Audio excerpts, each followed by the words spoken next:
Yes, it is. Yeah, baby. Groovy. So, I you just guys watched know, hours the other day. that you're gonna have to lay over, and these way stations are available, but you and everybody else wants to use them, and they're not really well maintained, and the term security in them is loose at best, as in if you want to use the place as a defensive position if you're being attacked, that's cool, have fun.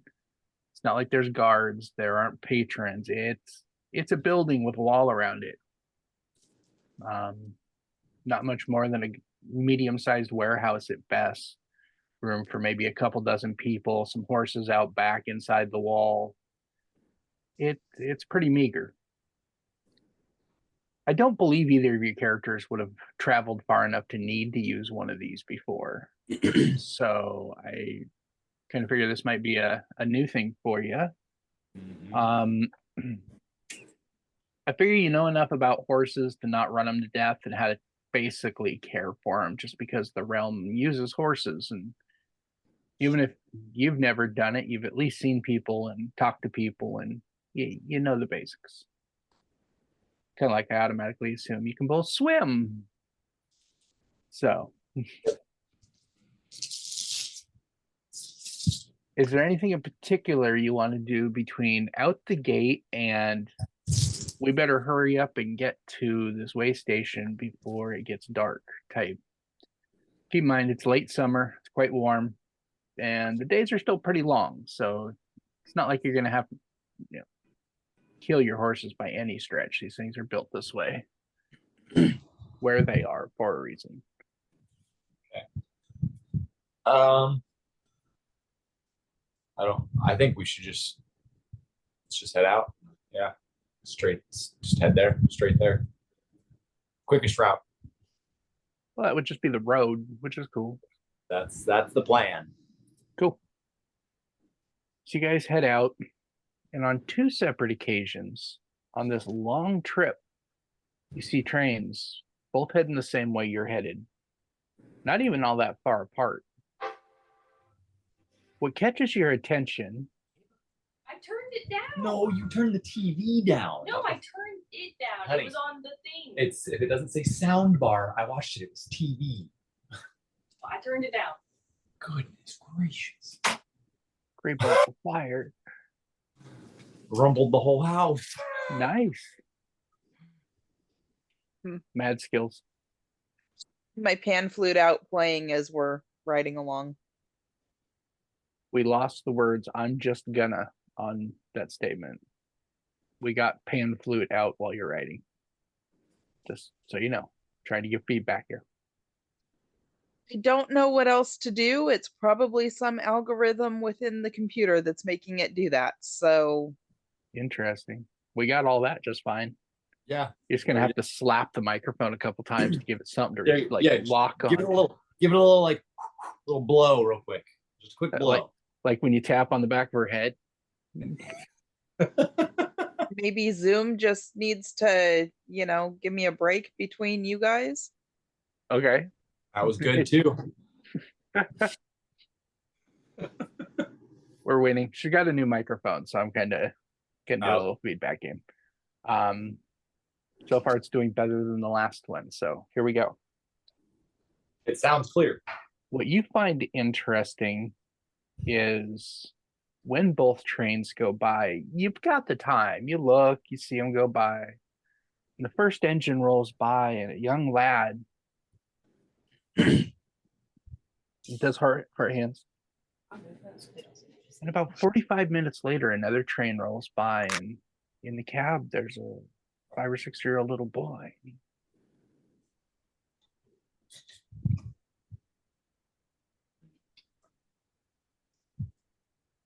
Just keep doing it back to him.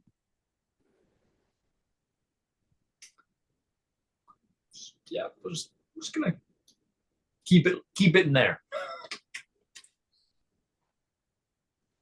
As the afternoon wears on, you in the distance see quite a bit wider cleared area.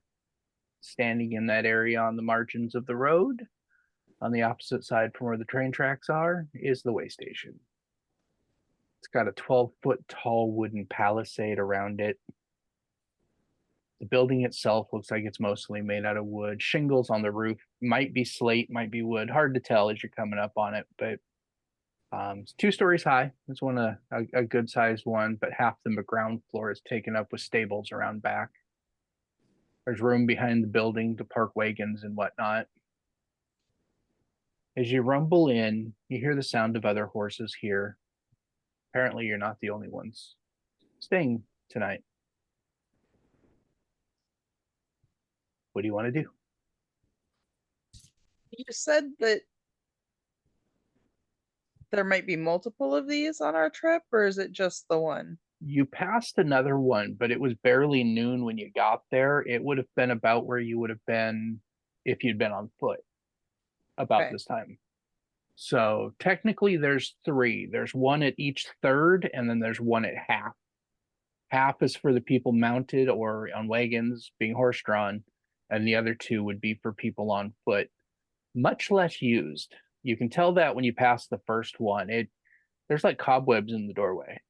It looks like nobody stayed there a good long while. So technically, if there's one every third, if we traveled a little farther, we would run into another one then, but probably before nightfall.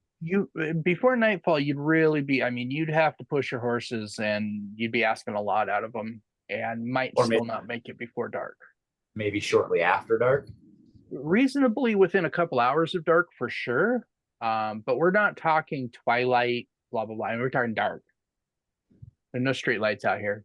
But Well, we do have our glasses we got from do. going down into the caves, so they're a little janky, but they work.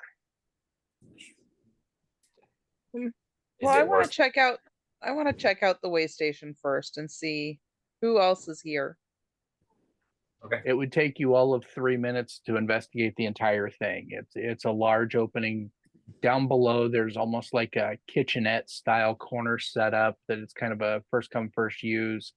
The whole upstairs is just cots. It's open room floor mat, cots, lots of them, some folded up in a corner, other ones already set up. As you're poking through, you see a handful of other people here. You saw a couple horses in the stable, but you saw people that were, you're not sure how they got here in a reasonable amount of time, but here they are. So you'd be sharing this place with 5 other people at this point, and there's still time more may show up. Do they look sketchy? Do they look like bandits or more merchant or Roll me a perception check. See what you come up with. I roll one as well? Sure.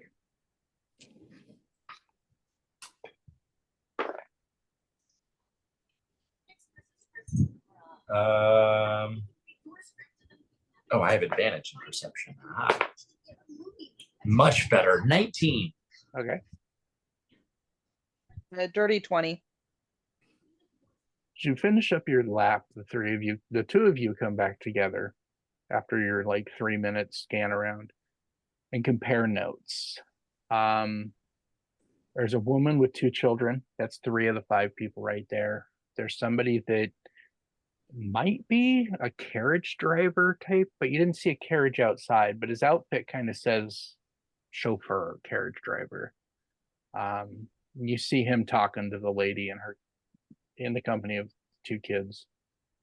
And the third one is an older gentleman, kind of scruffy around the beard. He seems to be he's got like 5 big backpacks. I mean, beastie things, but he's also ripped. I mean, even Fenrir, you look at him and you're like, okay, he's done a push-up or 2 in his life. But he moves these packs with comfort.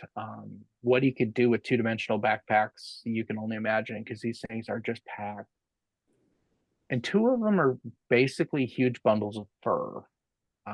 Looks like maybe he goes out into the wilds and traps exotic animals, because you see feathers, you see fur, you see various riotous colors all wrapped up in these bundles, neatly like strapped down, so there's a cover that when he puts it all on, he's got a cover that covers him up, keeps him dry, and got his shit together.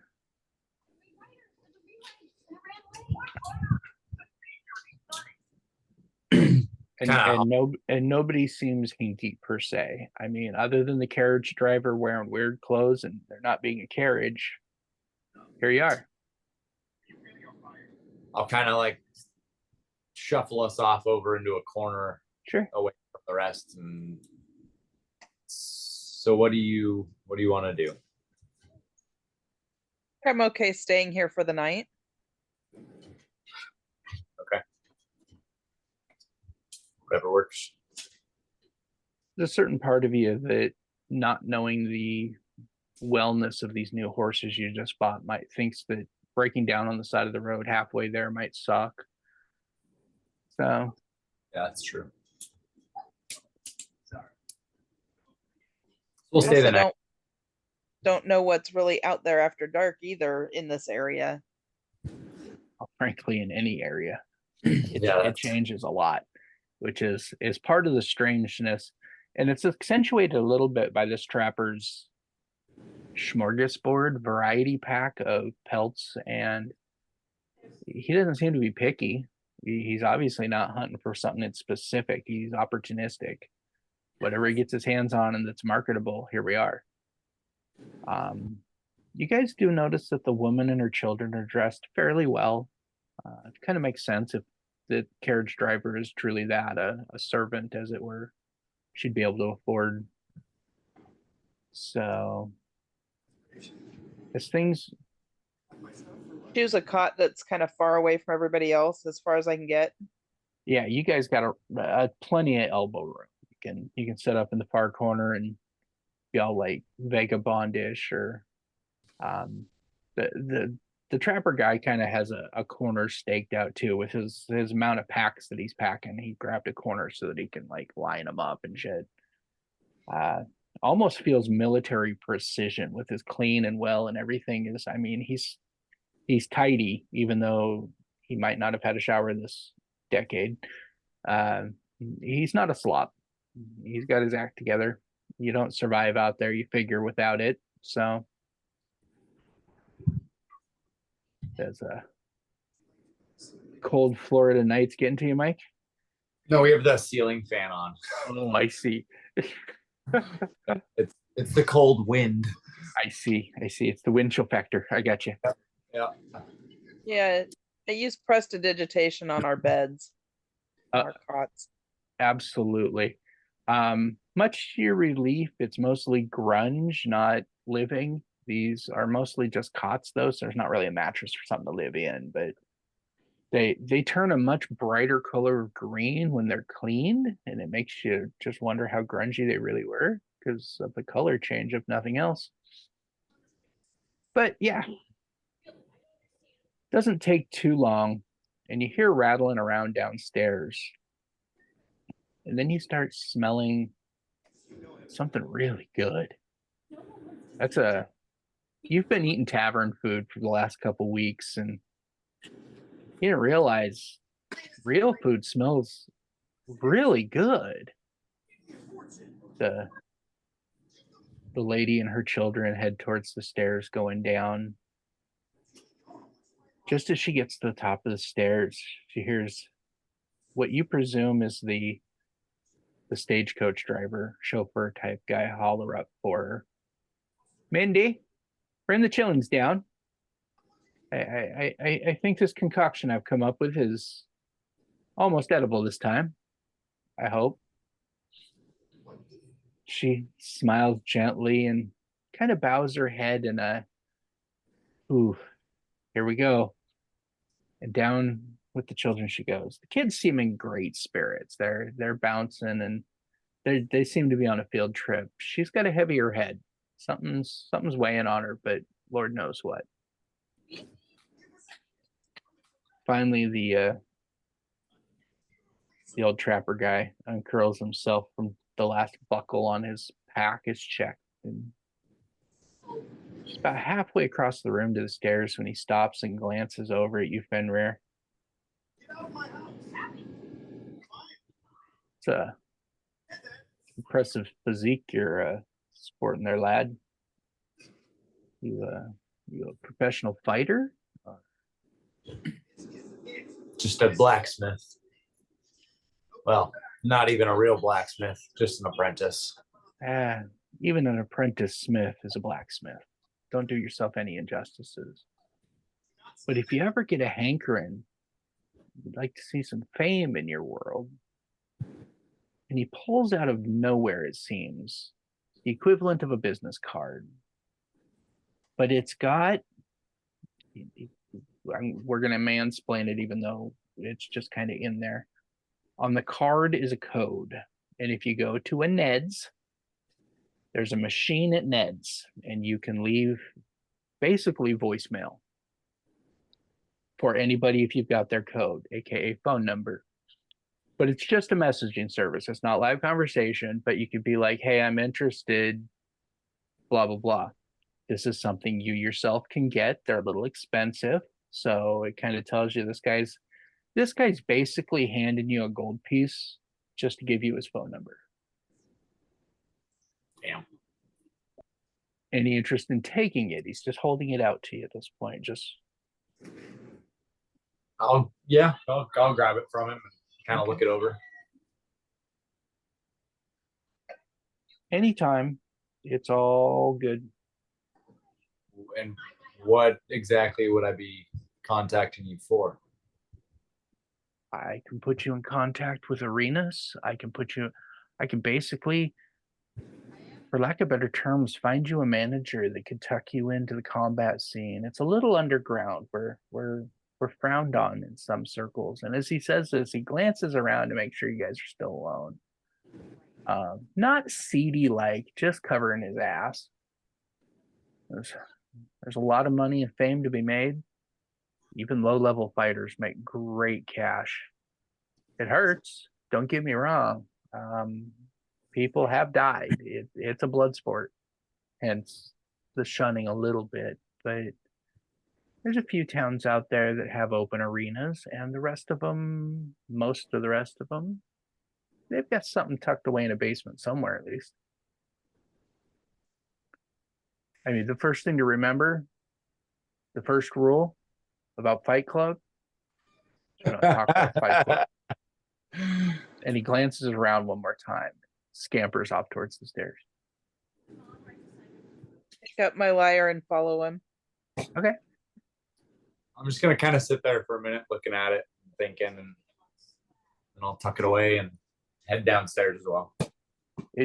It tucks away real conveniently. You slip it into your like coin pouch, and it basically disappears. But if you went to pull it back out, basically unlosable. That's part of why they're quite pricey, and they're pure magic. There's nothing physical about what he handed you. It's pure magic, but it's its own special thing. So. Okay. They do sell really handy devices at Ned's stores where that you can like put a whole bunch of them in there, and then you can scroll through your numbers real easy to see it's upselling. I mean, what can you do? It's a marketer's. They're in our freezer. Can you grab my milkshake? Yes, please. And then the stuff's on the counter. Sorry. Down 23 pounds, by the way. Damn, that's impressive. Hell yeah. 2. Both of you guys have lost 23 pounds? That's fucking awesome. I'm only half-assing her diet, which is kind of not fair, but like after she goes to bed and I have my second meal, last night I had chimichangas, and they definitely are not on the diet list, but always lost weight easier than I do, so yeah. I think that might be like kind of a man thing, because I lose weight easier than Joe does. And up until 100 years ago, the fact that women lose weight slower is a biological necessity so that they can have children, because they'd have to feast and famine, so they would lose weight slower. Exactly. It's not fair. Absolutely not fair. But as far as survival goes. Exactly. If the shit hits the fan and we all go back to Stone Age, she's gonna really like to be able to put on that bootay. 'Cause that's an auxiliary fuel cell, bitch. Yeah, I was gonna say that's the nice thing is Joe's not losing it from the booty. Right. She just has to do lots of stairs to keep it nice and spunked. there. That's right. We do a lot of paddle boarding and swimming too, so That'll do it. That'll yeah. do it. Sure. I give Andrea a hard time because her and her coworker, when they need to unplug from their desks periodically throughout the day, they'll stairs, and they'll go do stairs. I mean, Nice. every skyscraper has stairwells in it, so they use it. How many stories is your building? My building? I don't know. Well, we're the second tallest building in Seattle, so Oh It's- shit. it's not a short building. And Damn. she's currently on floor 22. So, Yeah, that's a lot of shit. Yeah. but, well, they Usually- don't do them we all. don't do 'em all. Come on. Well, Usually I'm on yeah, floor so- 6. You got plenty of steps to do. So Exactly. Right. Usually I'm on floor 6, but did you get the last 23? Yeah, congratulations, you guys. That's like a whole fat baby. It's like a a little bit less than a Noah. Okay. Yeah, I think he's like probably about almost 30 pounds now. Yeah. Yeah. 23 is like when you hear one of those like tabloid papers, Asian woman gives birth to 23-pound baby, and you just cringe. Not only it's like 4'8" Asian lady. Exactly. Oh God. In rice field with no help. But anyway, I mean, it's the way Mother Nature's done it for the last 100,000 years. Why are we so upset today? Right. But to the game. yeah, you end up downstairs, and in the corner, the kitchenette corner, there's what looks like a small cauldron. Underneath it, dancing around merrily, you see a tiny fire elemental. He's just underneath the pot. Happy's clam. Do. Every once in a while, the carriage driver will reach in and add a small twig. And this fire elemental will grab it in his little hands, and he'll start chewing on it, and gnawing on it, almost goblin-esque. I mean, very snarly even. And as he hits certain parts, it'll pop and hiss and fizzle like fires do. Slowly, he eats the piece of wood up. So go wash them.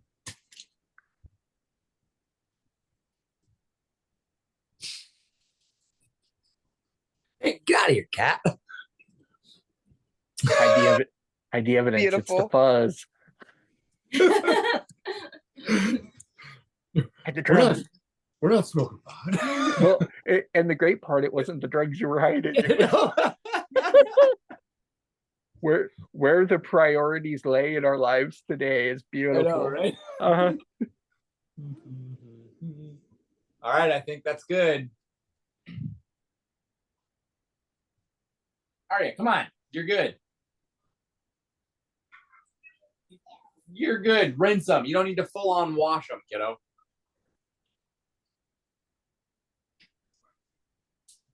What you get for teaching her how to talk.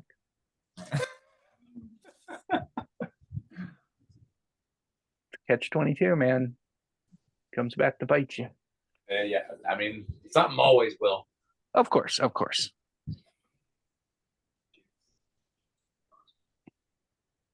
feel like that's just one of those laws of the universe. Exactly.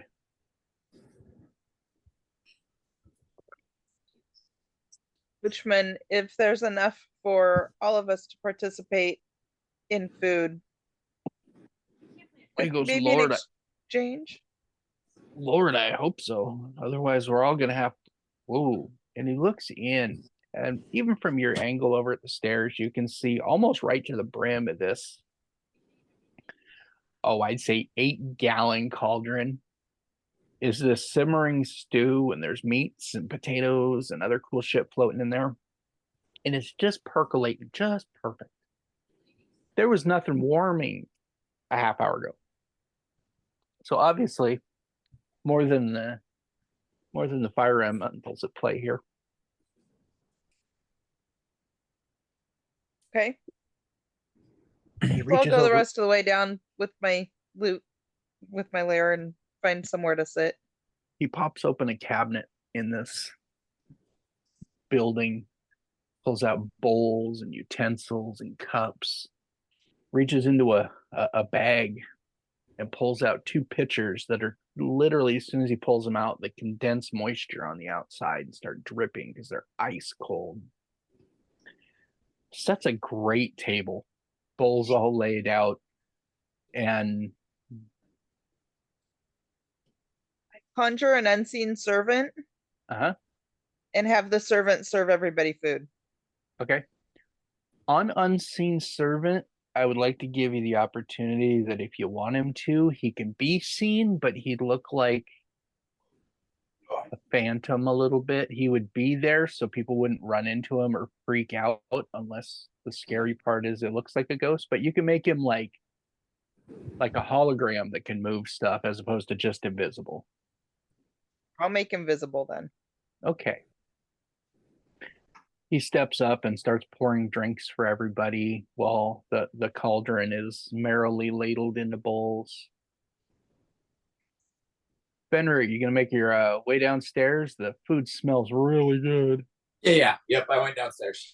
Cool.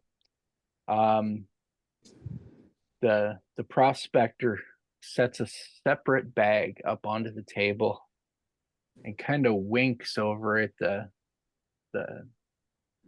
chauffeur as the prospector opens his bag and he reaches in. He pulls out a gigantic, I mean, we're talking like small platter sized apple pie, slides it into the middle of the table.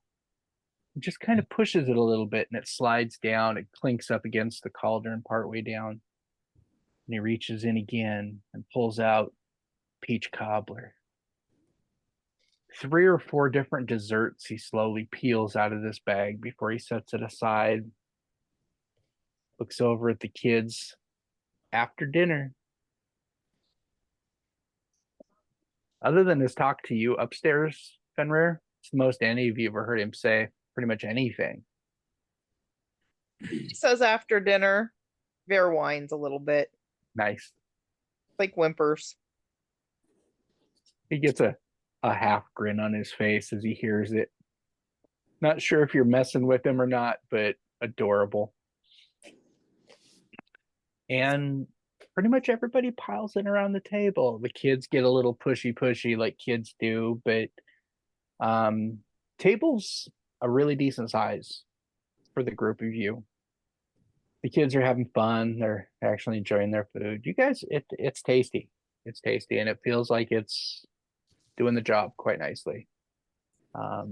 Only downside is the ice cold pitchers are just ice water, but sometimes ice water's a powerful thing out here in this world.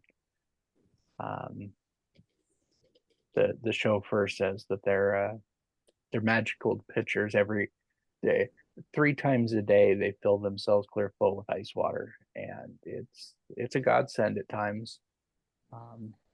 He goes, and they're even cooler, and he reaches over and smacks one and it tips over and the kids jump even a little bit, but it just rights itself back up, kind of like a weeble wobble, and doesn't spill a drop. It's somebody put some time and effort into that. And he goes, short of blowing one up with a large explosive device, they're pretty indestructible too. They're awesome. Cool. As he tips it, Fenrir, on the bottom of it, you see the name Morgan stenciled on it like a brand name. And then it pops back up and it reminds you of your hometown and that crazy inventor family that kind of runs the whole place, the Morgans. No matter how far you go, you seem to have ties back home. It's a little frustrating, but maybe the world's not as big as you used to think it is. Starting to maybe question how far can you run. But right now, running feels real good. I like the change. Absolutely. Yeah, the distraction of the new for sure. But you guys settle in for the evening. The dishes wash themselves, whatever minor magics are attached to this building. It kind of cleans it all up. You see the chauffeur open a small steel box, and it's actually a double box, a little one inside a slightly bigger one, so there's an air gap. He opens it up, and the little fireman scampers over and hops into his box, and he places the lid back on.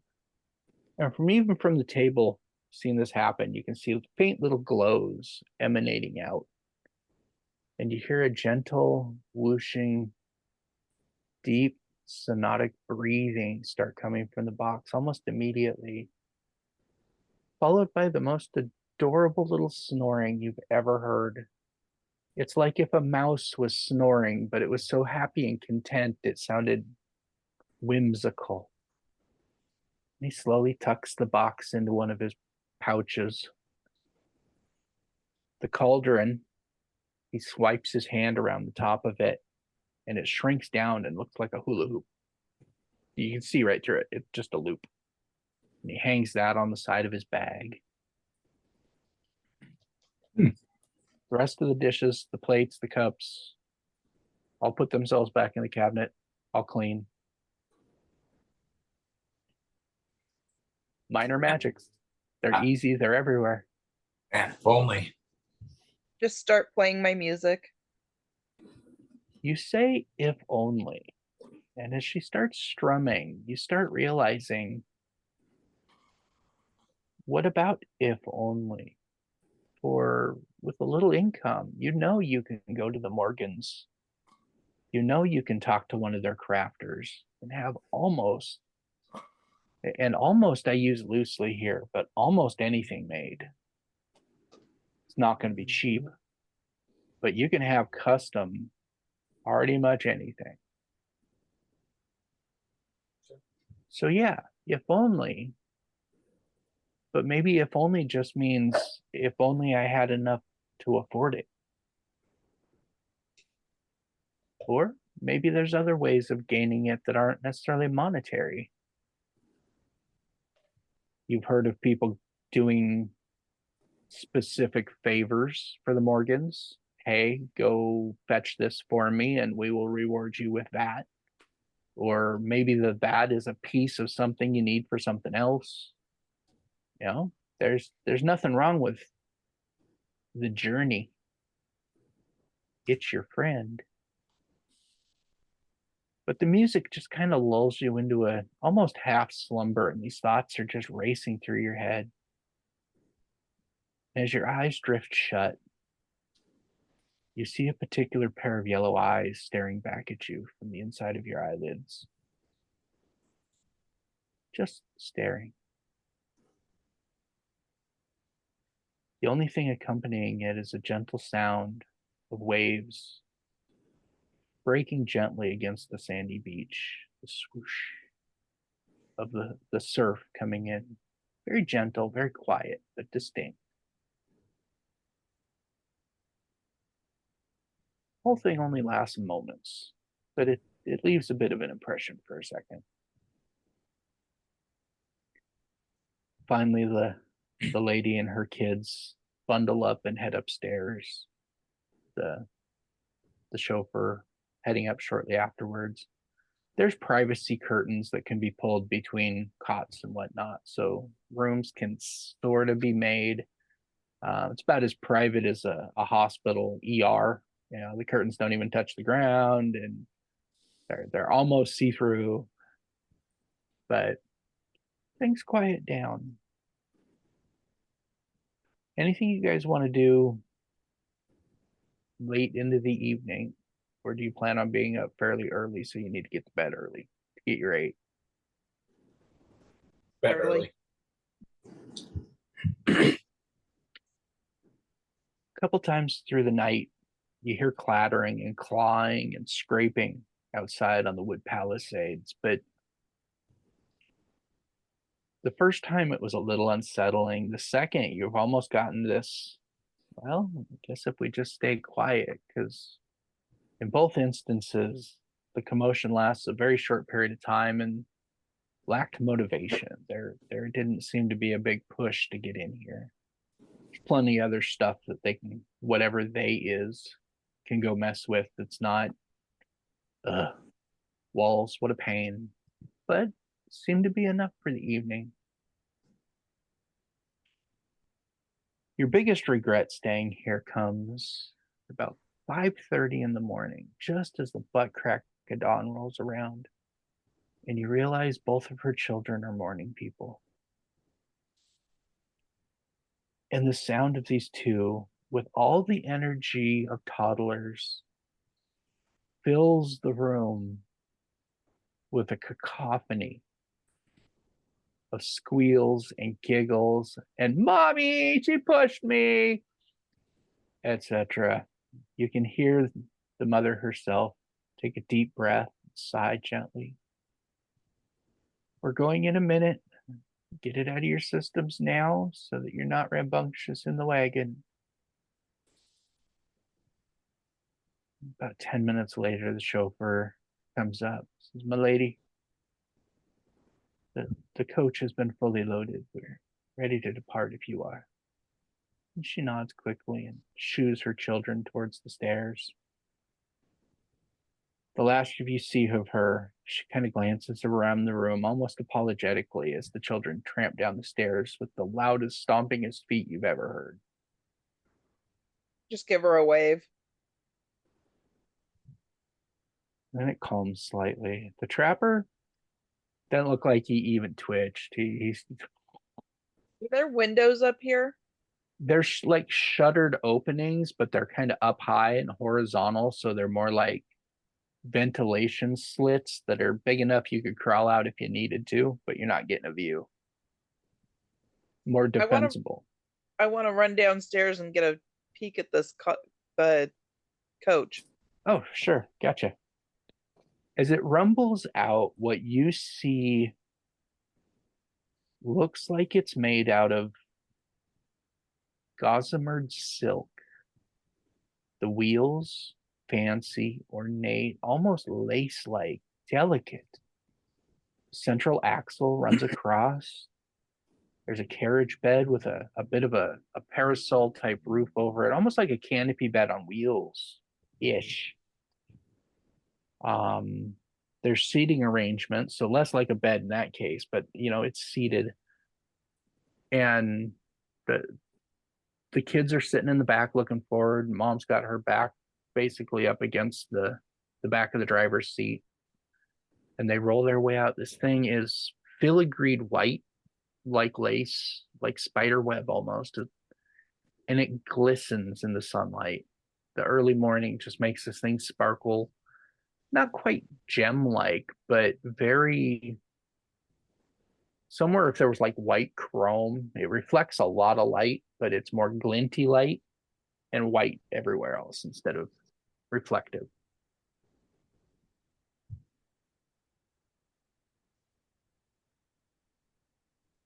Upstairs and start packing my stuff together to leave. Okay. Doesn't take you guys much time to gear up. You don't have that much stuff. Downstairs, their morning awaits and your horses look well rested. So just back on the road again? Yep. Cool. So we basically we had them tied off, right? So did they have like grass nearby where they were tied off to eat? Yeah, behind the building, there's basically a Granger type stable setup that as part of the magic here, the most basic of provisions are provided for horses. So bare minimum grain and whatnot. And you're still required to care for your horse, but there's enough food available and a bit of an open paddock area where they can at least get out and walk and roam around a little bit. Okay, cool. Work the kinks of the day out. I mean, they did do all the hard work. Yeah. Use a big boy. So out onto the road you go. Heading further on.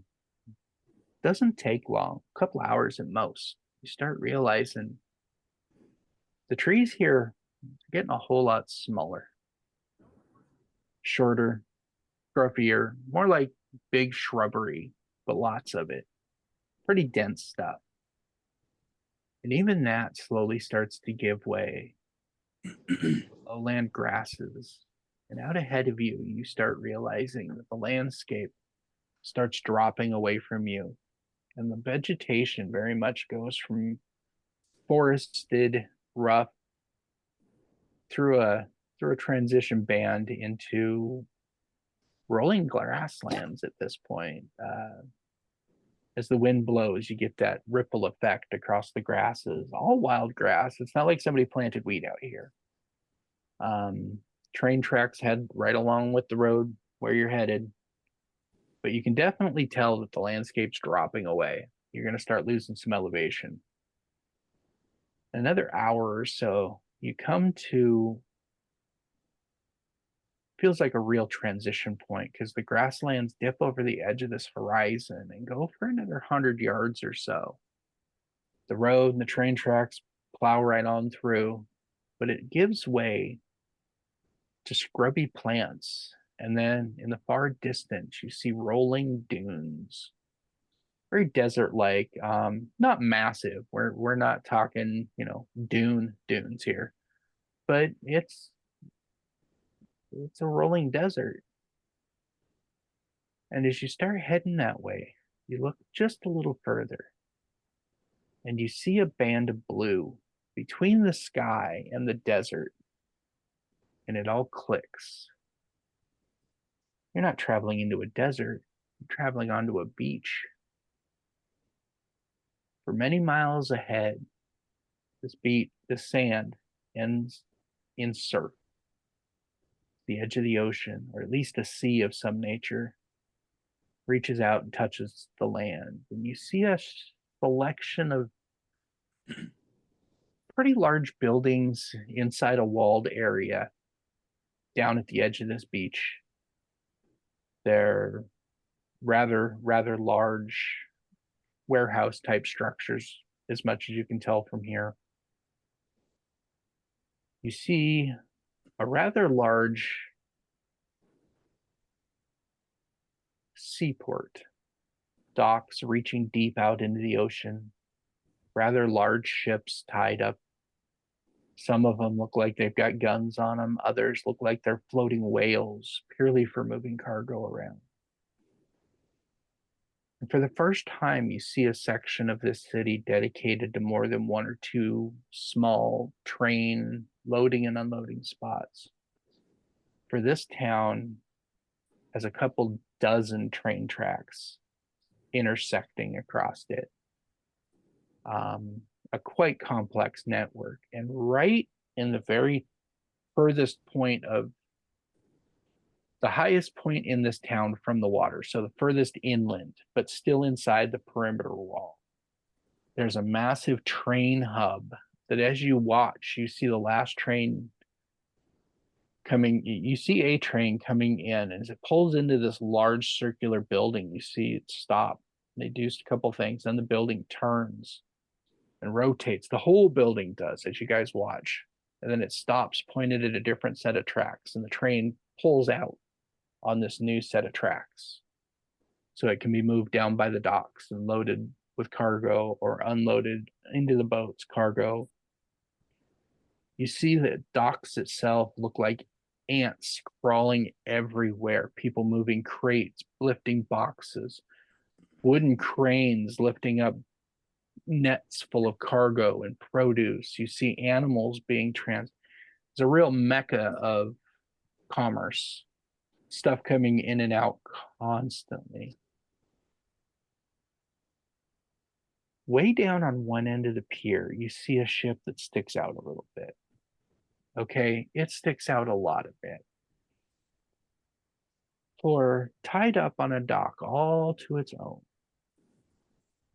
you see what could only be described best as a colorful display of fabric and paint floating on the ocean and in your texts.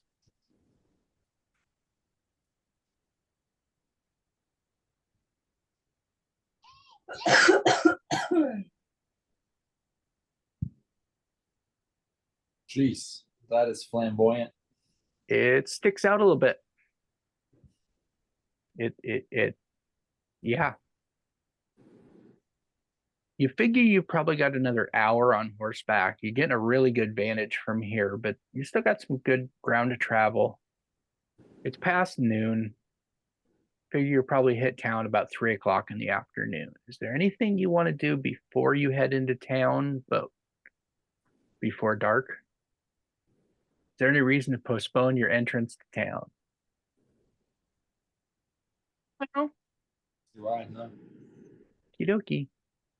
You work your way down and you come to the main gate.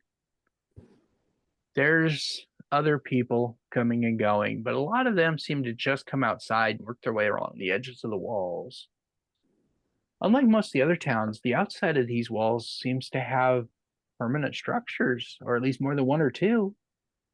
Almost seems to be an open air market on an outer edge here. Some drinking establishments, arguably, they all have nice heavy shutters on them, so maybe there are times that aren't as awesome, but right now it's bustling. Inside the city is a lot like the docks, but only half as busy. There's people moving everywhere. For this size of town, you would have guessed 1,000 people live here, but there's easily 10 times that. And they're all crawling all over each other because they're used to living on ships in cramped quarters. They're used to rubbing elbows. And even here at the gate while you're waiting in line, you're getting jostled a little bit.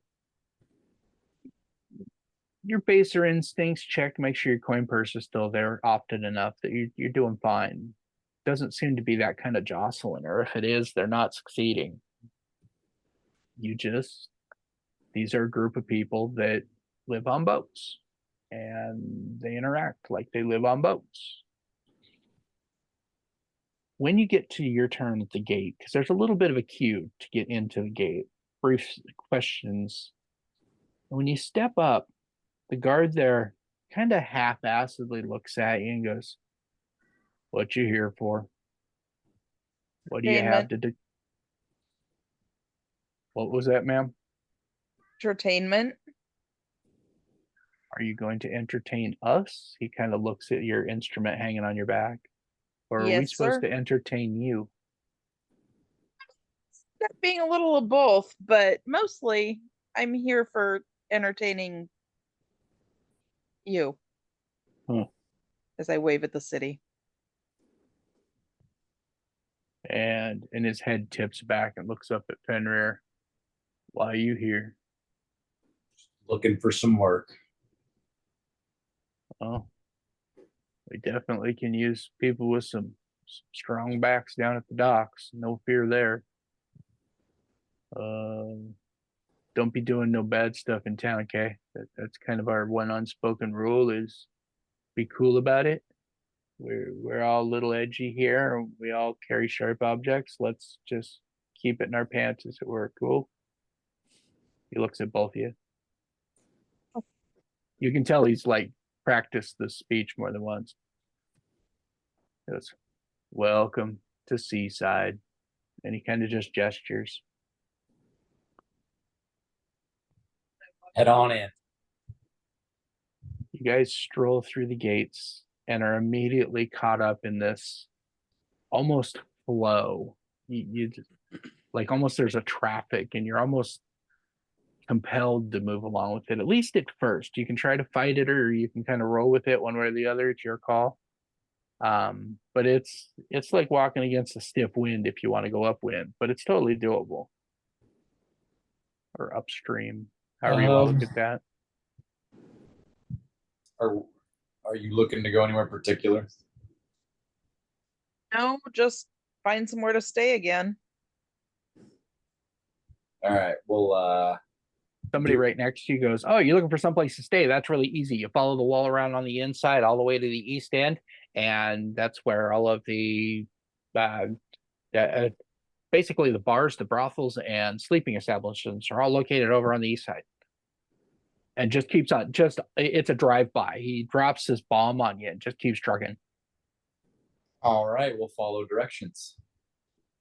And beautifully enough, that's the direction traffic seems to be moving for you. So Perfect. you nestle in and you hear a lot of raucous laughter. You hear a couple cusses thrown around here and there, but for the most part, you hear a lot of, like on a sailing ship, constant communication. Things are shouted out, answers are called back. It's like the world's most crazy version of Marco Polo, but real information's trading hands at the same time. It's frankly too much to keep track of without being immersed in the lingo. It'd be like somebody speaking fluent Pig Latin. You can catch a word here or there, but you just can't keep up. After bumping your way along the inner edge of the wall for about 15 minutes, you show up in what is quite clearly an entire street dedicated to nothing but the consumption of alcohol. They all have whimsical names like the Barnacles Brew and Tippy Canoe and yada yada yada. But there's easily 20 bars here, and they're all busy. This feels like printing money if you're a bar owner. I imagine this is where you want to stop. Like to find one that's a combination tavern inn again. Okay. You do work your way around the corner, and along the wharf itself, you find a couple establishments that have rooms that overlook the harbor. And I use the harbor loosely. They overlook the water. But there's not really a harbor here. It's seaside. It's just the edge. But you do notice, looking now that you're down by the water, there's no surf hitting here. Down the ways some, there's sandy beaches and surf. This, when you're out by the water, it's just glass smooth.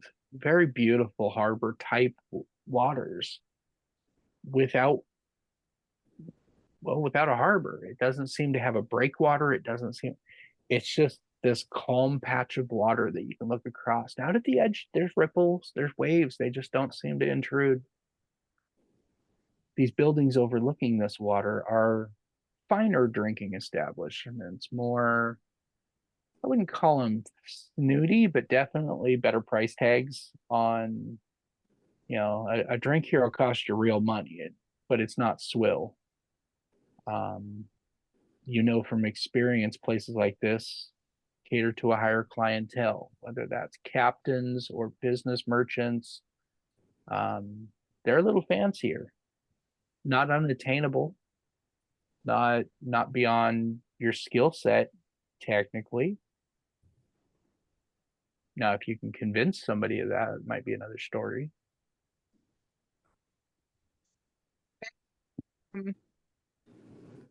Pick one and go in. Okay.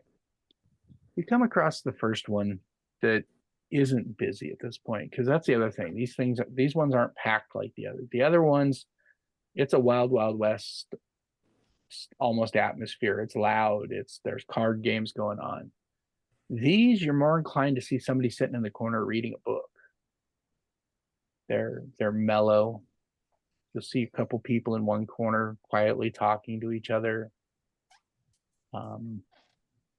The bar itself is made out of solid copper.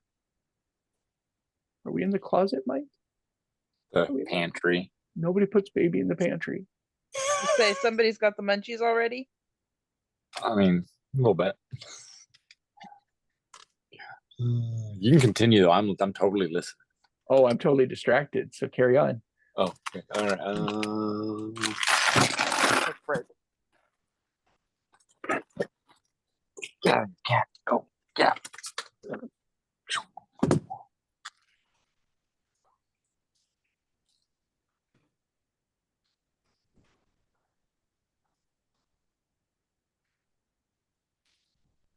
Now we go through the spooky hallway.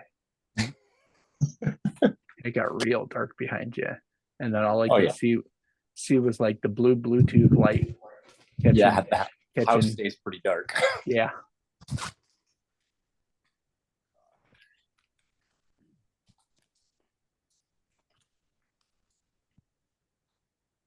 I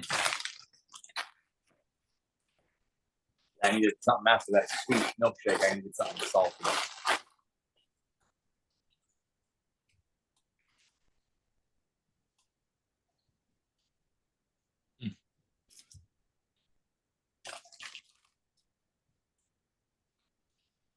No, my favorite part about this whole diet thing going on is it is so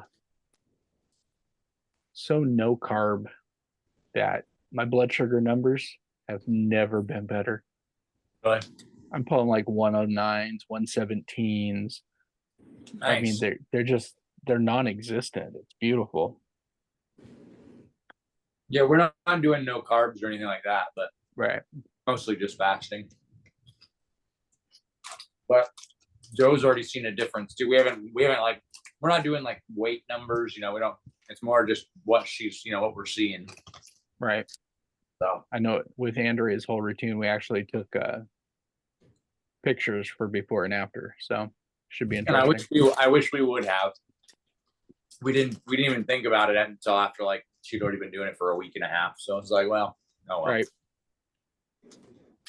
No, it's like those commercials you see on TV where they show you the before and after, and it's like sports bra and underwear, and you get the profile, and it's like, oh wow, okay, now I see it. Mm-hmm. But I've told her many times already that I can see a difference. So, I mean, 20 plus pounds is 20 plus pounds. There's a lot. Yeah. And my favorite part about it is it's so attainable. I mean, don't get me wrong, it's putting a little work in, but it's more a case of we're having chicken and broccoli for dinner tonight, not a baked potato. I mean, that's the kind of shift we've made more than anything. Yeah, healthy eating definitely makes a difference.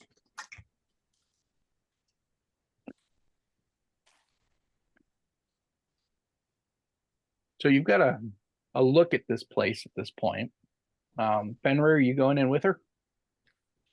I think at this time I'm gonna just kind of stick outside and lean up against that, column or whatever.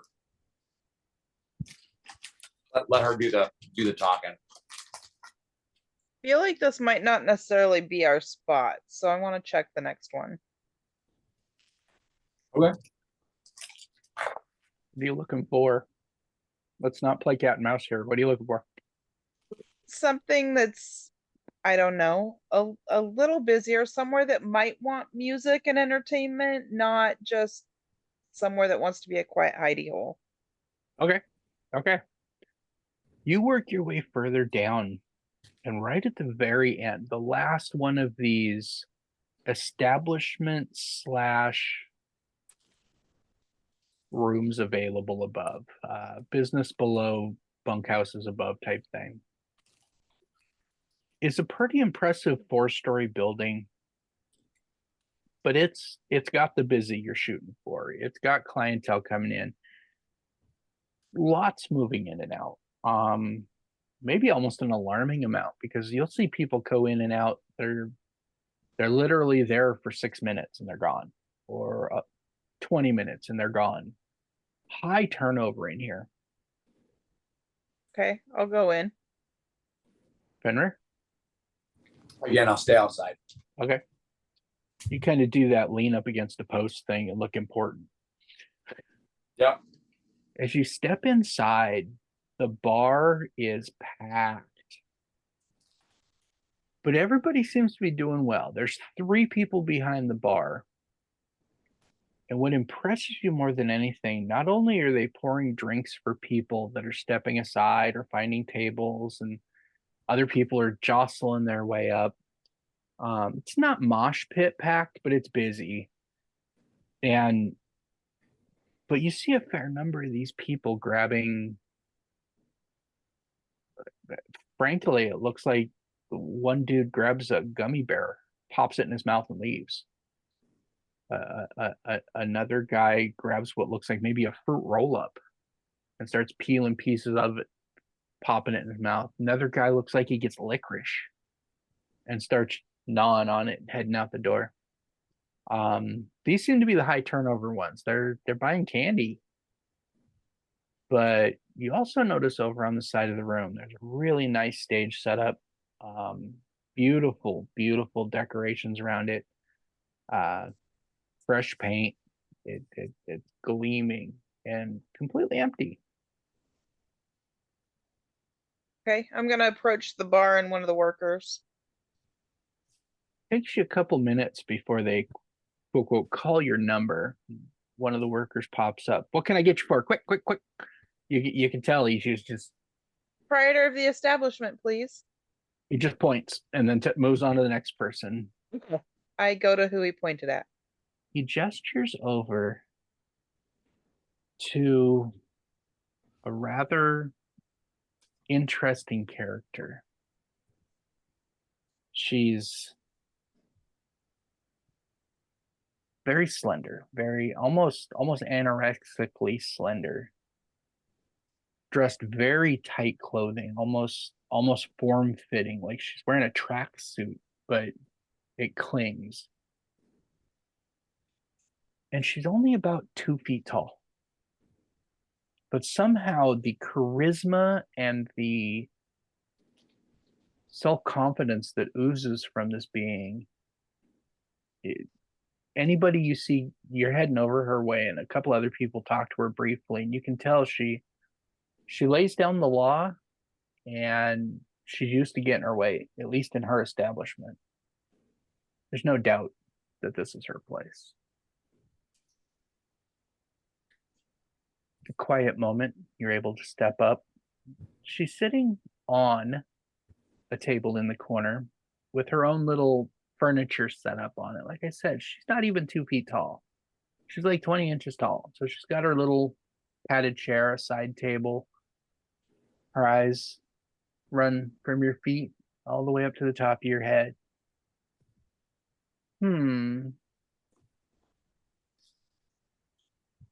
For a place to stay. I'm looking to barter for a place to stay for me and my friend. I'm a bard and I would be happy to play. He's my bodyguard, so Your house broken? yes. Good start. She basically offers you about the same deal you had going on at Princess's. 3 hours in the evening, 7 days a week. As long as they're open, they need. And when the sun goes down is when people are in here. There's obviously plenty of people in here before that because you're here, the sun's still up and it's slammed. But she says that that's when things really need a touch. But that she could see clear to find you someplace to rest and feed you enough to at least keep the lights on. So yeah. Okay. Well, it's a deal then. Cool. And she just kind of nods in a way that just says we're done here.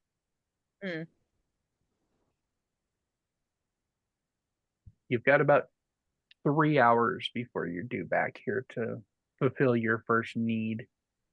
Okay. I'll go outside to Fenrir then. Okay. Well, we have a location to stay now. That's why I figured I'd let you do the talking. We got to be back in 3 hours. It's the same deal we had with Princess. They need So bodyguard here, huh? Or a bouncer here. Yeah, I told her you're my bodyguard, so Yeah, she gave the impression you were more her personal bodyguard as opposed for the whole building type thing. But yeah, Hey, what you want to do with that's all up to you. Sounds good. Free room and board for me. I'll take it. yep. So we've got 3 hours to kind of look around and see what's up before we got to be back. As you're Oh. standing there just outside this building, you notice you're standing right next to that one dock with that one ship. It's right there. It's glaring. It's like a neon sign outside your window. It just says hi. Yeah. Does it Gotta have the go. big signs like Vegas saying like, come, pointing there. Almost. It's one of the few ships that's not currently being swarmed over as far as loading and unloading. It seems more just furled and parked. It's a rare thing. Among ships, it's a rare thing. But on top of it, there are people on deck. Don't get me wrong. Do they look all rainbowy as well? Their costuming seems a little more riotous than the standard seafaring linen and beige. Yes. The hair is bigger. The costuming is bigger. Yeah.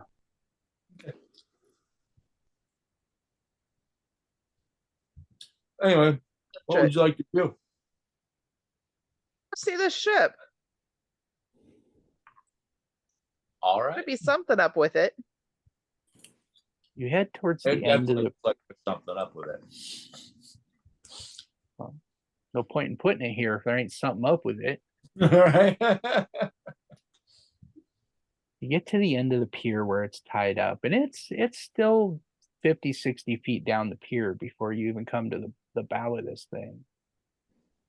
But there's a placard at the end of this pier that just says Narwhal. And it's basically painted to look a lot like the ship. Similar colors, a lot of the same. It seems that this ship has its own private pier at this place. VIP parking. You're standing there, just behind you.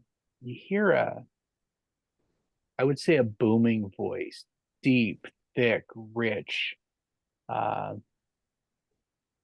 Vic Rames, definitely, whoa. Are you admiring my ship? You seem to be admiring my ship. Of course I am. And then I look at whoever is talking to me. You turn and look behind you, and you have to crane your neck up. Usually looking up at Fenrir gives you a little bit of a crick in the neck. This adds another 6 to 8 inches. Damn. She goes, "Ah, you are adorable. And who's your overly muscled friend here?" This is Fenrir, Oh, wow. and I'm Ver. And we're new to the town, so we just thought we'd check it out and Fabulous, just fabulous. Always enjoy talking to the new people in town. fish meat. Yes, yes. You'd be surprised how accurate that term gets sometimes. She's, well, you got the picture. She's a lot. But this voice does not match. She says, "Well, pleasure to meet you, Fenrir." Her eyes linger over you a little longer than seems appropriate. "My name's Tess.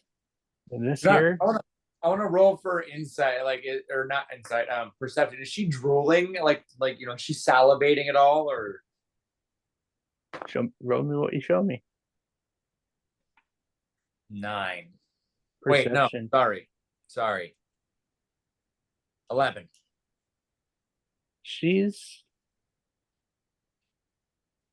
definitely more warm to you than Ver. I wouldn't say salivating, but if she was gonna pat one of you on the butt, it'd be you, not Okay. Ver. Okay. Yeah. I was trying to catch the vibe between hungry or, More hungry, not hungry. Right? Okay. All Right. right. She'd make a meal out of you and come back for more. All that kind of fun stuff. Well, you're new around here. You got any work lined up? Are you useful? She says. this baritone voice just rumbles. You almost feel it in your chest. Just roll.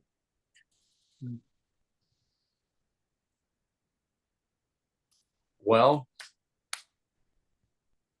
not per se. Interesting. Let him lie to you. He can lift such heavy things. He is a blacksmith after all. Really know how to lay down a hammer, do you?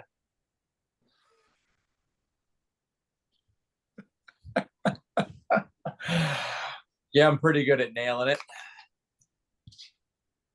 Oh. Well, the least I can do, since we're here and talking, wouldn't happen to be looking for a ship to work on. Looking to hire a few extra hands for my next excursion. We're not leaving for a while, but if you're going to be in town and need a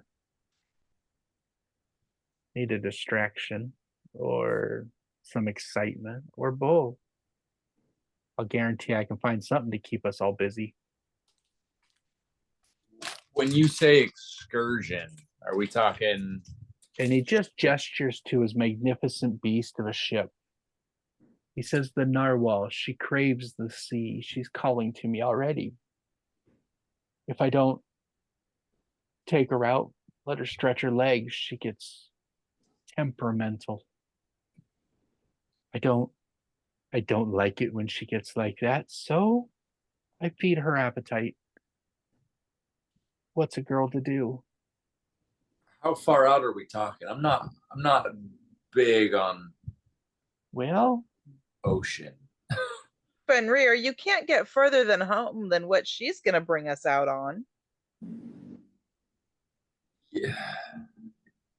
Yeah, I'm not a big fan of the ocean. well, that's why we bring the boat. But anywho, if this isn't your cup of tea, that's acceptable. If there's anything else I might be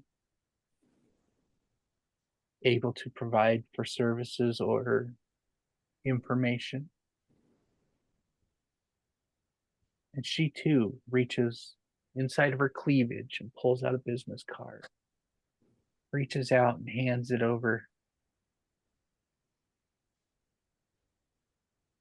You grab the edge of it and she doesn't let go right away. She kind of does that. She locks eyes with you, slowly winks, and then lets go. Should you need me? And then turns in a grandiose flare. You realize she's wearing this long embroidered trench coat looking like a seaman's duster jacket, but it is very light and flowy and more like a veil. And it's all for show. As she walks away, it billows in the wind. You're minorly convinced that it's got some minor magic in it, the way it perfectly coifs and coils. Everything about this woman just screams, I'm absolutely fabulous. And she disappears, ironically, into the tavern you guys just got jobs in. All right.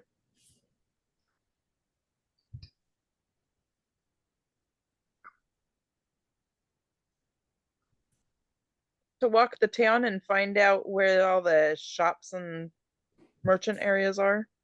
Okay. Did we catch her name? Tess. Tess. All right. Tess.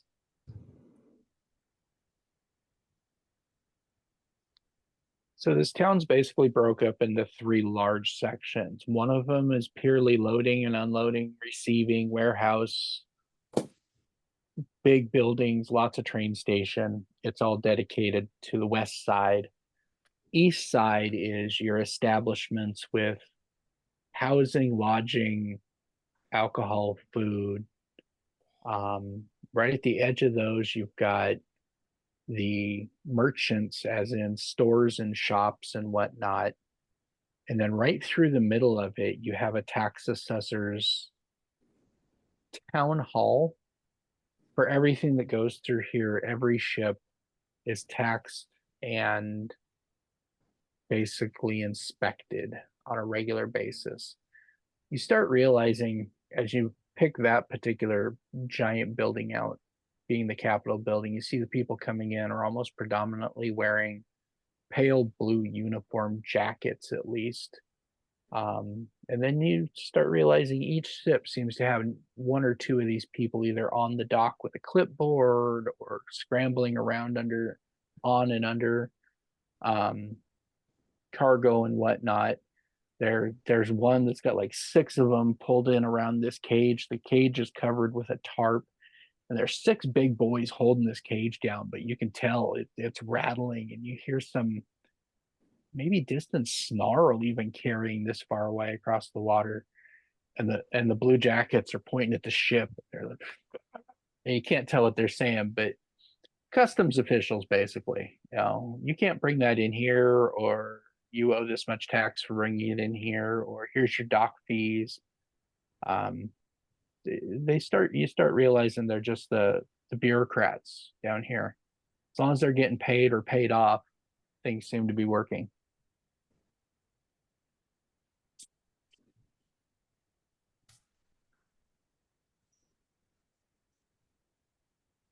I kind of get the lay of the land. I want to head back to the tavern that we'll be working at. How much time do we have left for An hour, an hour? not too long to run around town. It's more a case of get yourself in a flow, move it in the right direction, and kind of flow with it, unless there's a good reason not to. It seems to just kind of be the way the town works.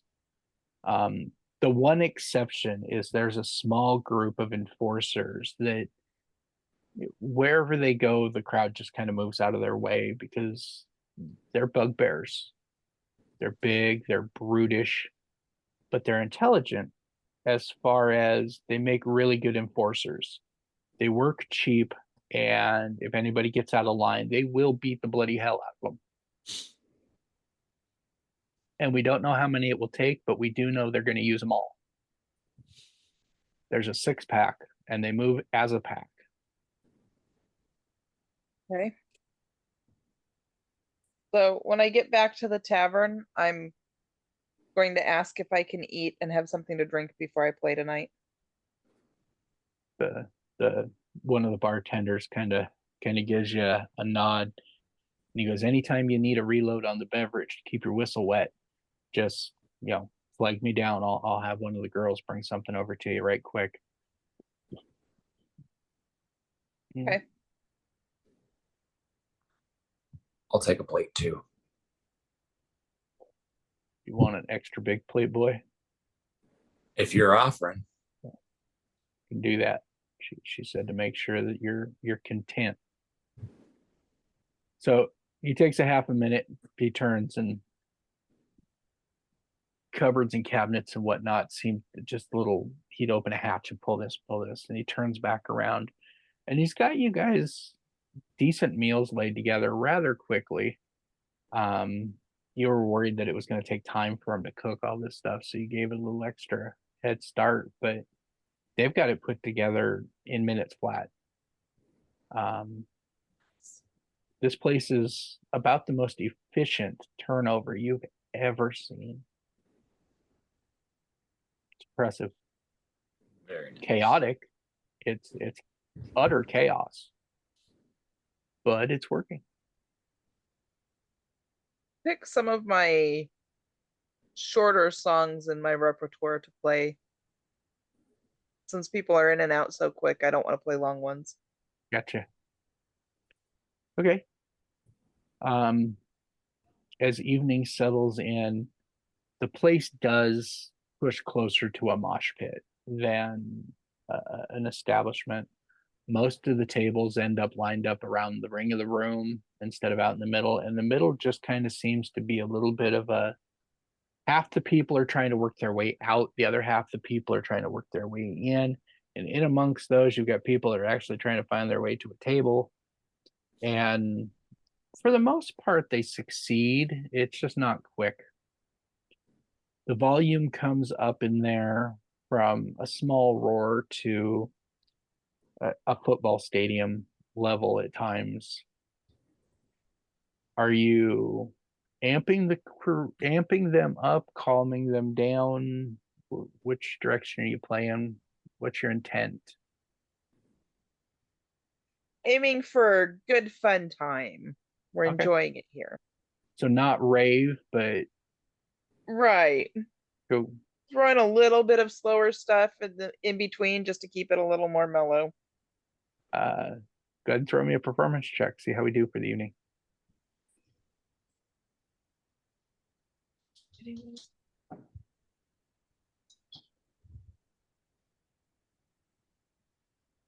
Ironically, the worse she does, the more you get to do.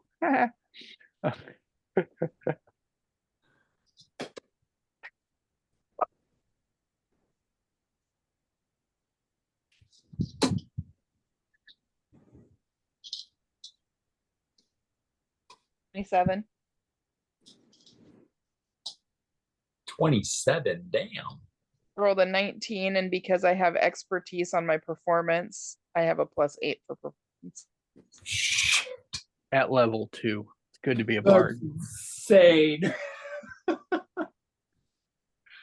You basically magically convince people to create a flow inside the building like they do in the streets outside. So people will come in the front door and start oscillating like in a counterclockwise. The whole room just starts almost a little bit sway along with the beat. So the people moving in get out of the way, and the people moving out exit the space. And the people going in cross traffic, there's just enough space happening.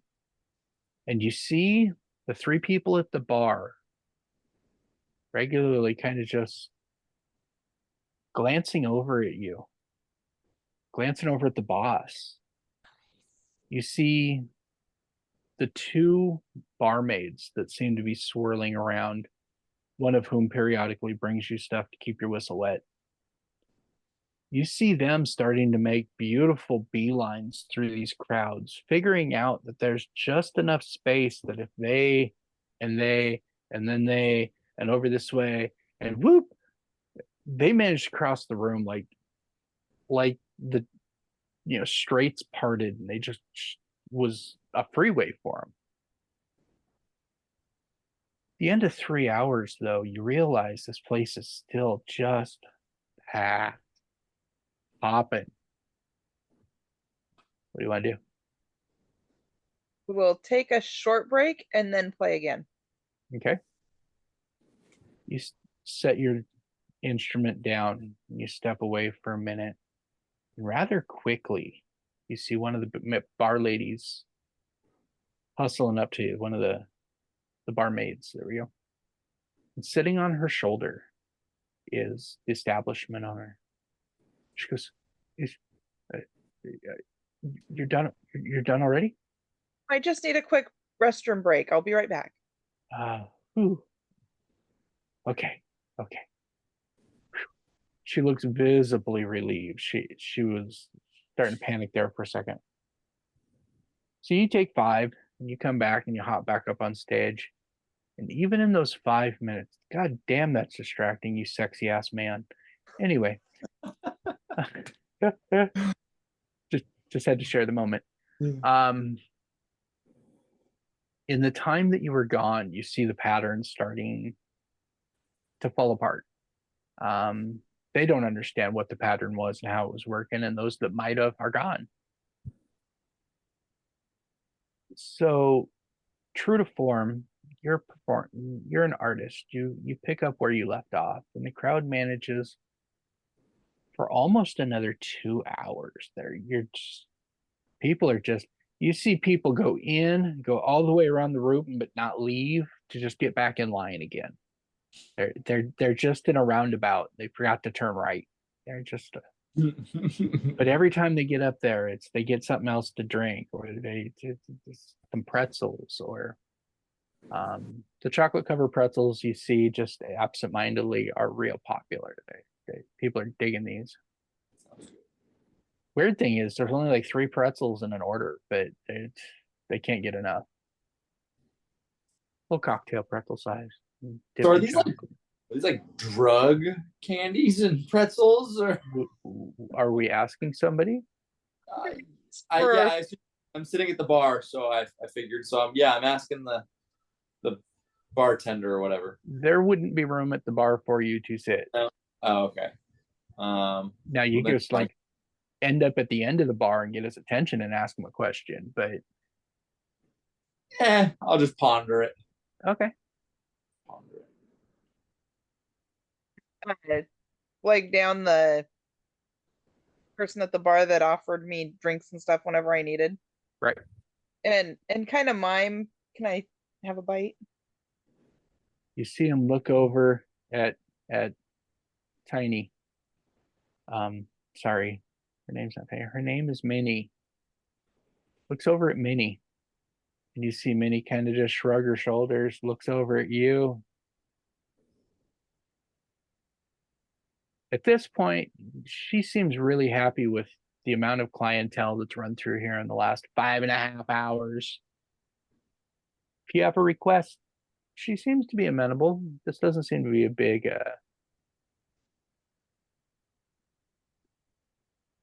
So a moment later, the barmaid comes up with a small, I would call it a cupcake liner, small paper. Sitting in the middle of it is a single gummy bear. Looks an awful lot like a healing gummy or anti-poison gummy. You see potions come in this shape and size often enough that it's familiar.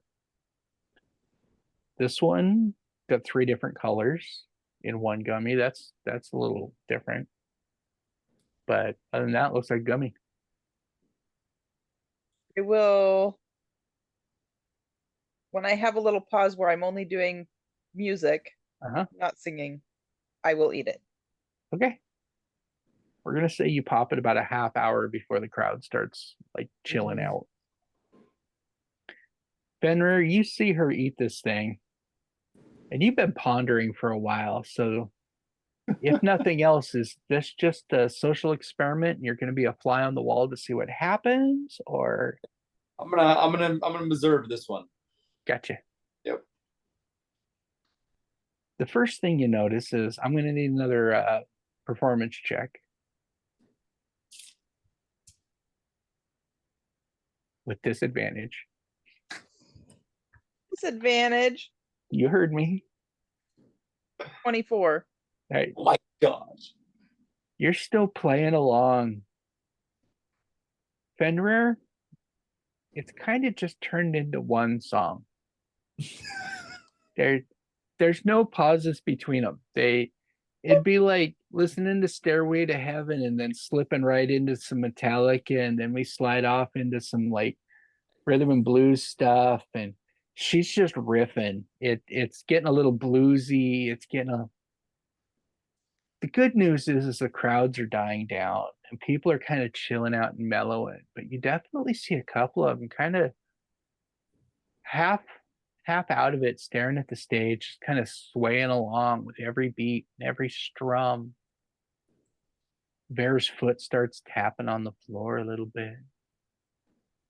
You realize the stage has a really nice resonance to it, and your foot really just boom, boom. It's kind of like a taiko, a big old taiko drum or something. It's a good sound on this floor.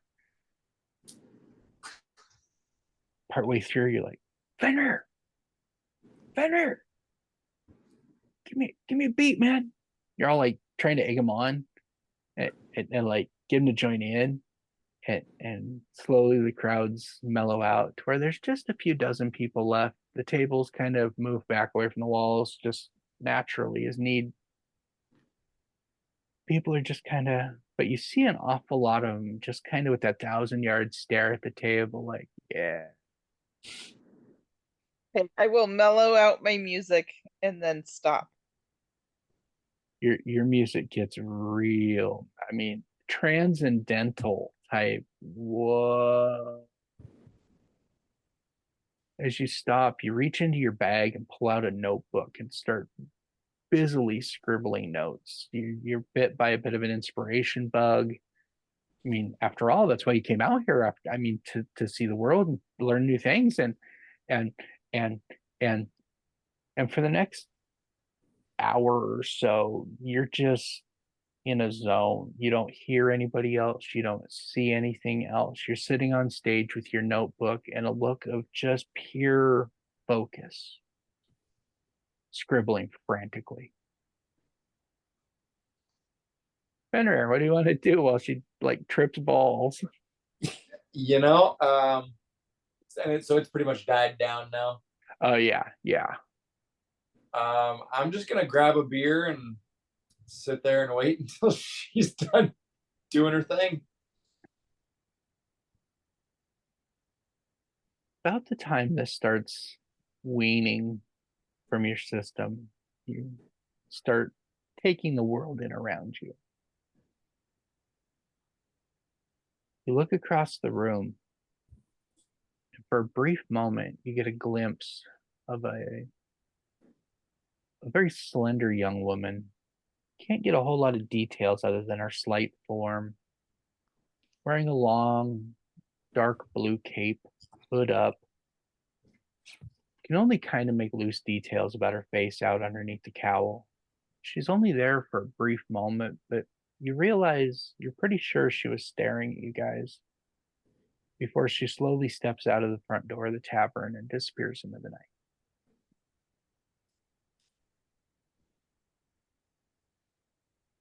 To approach Minnie. She's sitting there, looks like she's doing an account log in a tiny little book with her tiny little quill pen. She lays the pen down and looks up. I don't know what else to say other than I appreciate the efforts you put in tonight. Is there anything else I can do for you, and how long can you stay?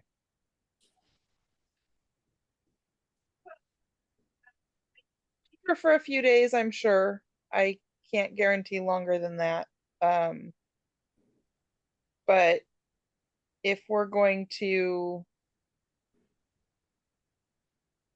play this longer set, I'm probably gonna need, I don't know, let's say another gold added on. Done. Should have asked for 2. And for him too. Roll me a stealth check, Fenrir. Where'd my dice go? Let's see here. Oh Lord.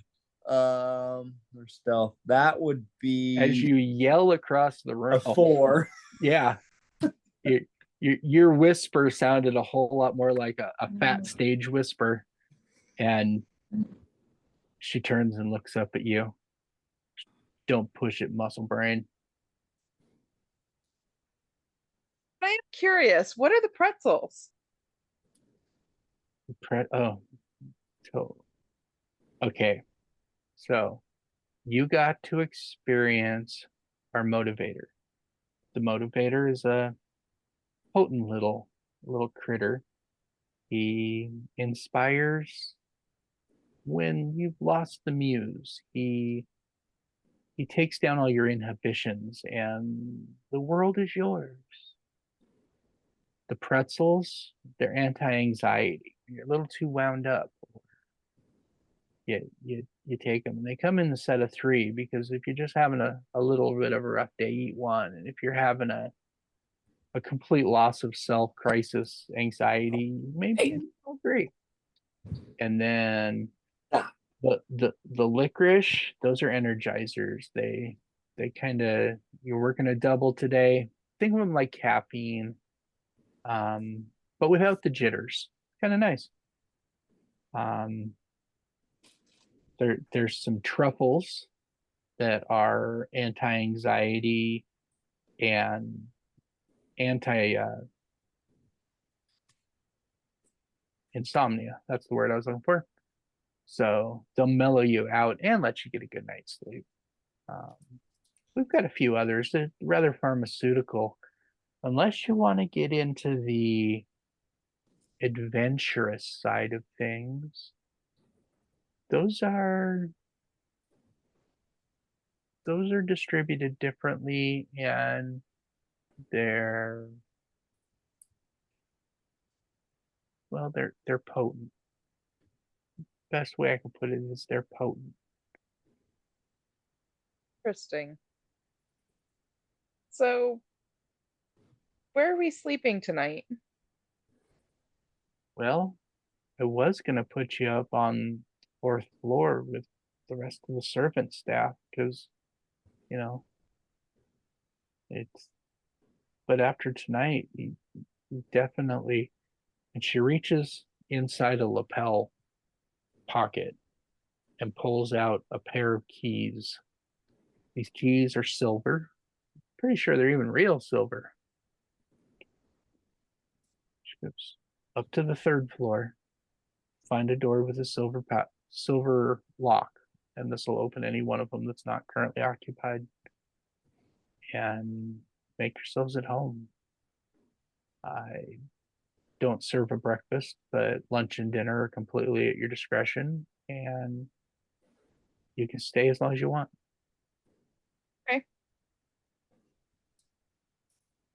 They will retrieve the keys from her and hand one to Fenrir and head up the stairs. This tiny thing hands you these tiny keys. She sets them in your hand, and they quite literally inflate up to what would be a usable size for the two of you. It's an interesting piece of magic, but convenient for sure, because they were pretty tiny a second ago.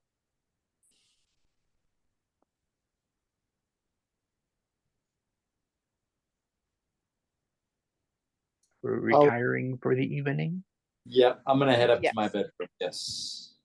It's been a day. I mean, you guys finished your tour in, and you guys looked around, and then you worked 5.5 hour shift. It's been a day, so you guys decide to throw the towel in, as it were, and let the day come to an end. You sleep well through the night. There, you have some trippy dreams.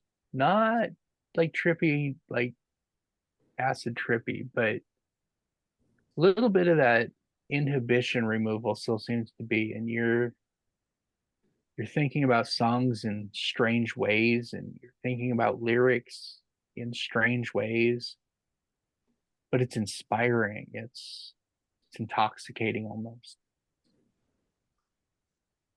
And at one point, the image of that cloaked figure in the room downstairs last night runs through your head again, but it doesn't linger. Just, huh.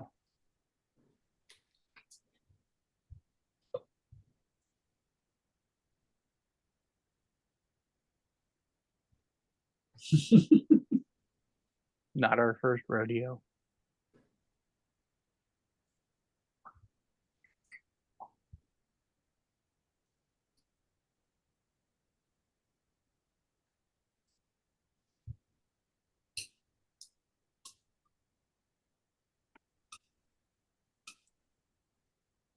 Are you guys watching House of Dragons? I am rewatching House of Dragons because whenever a new season like that comes out, I've got all the time in the world, so I go back and start over. Yeah, So, yeah. Get acquainted with everything. Exactly.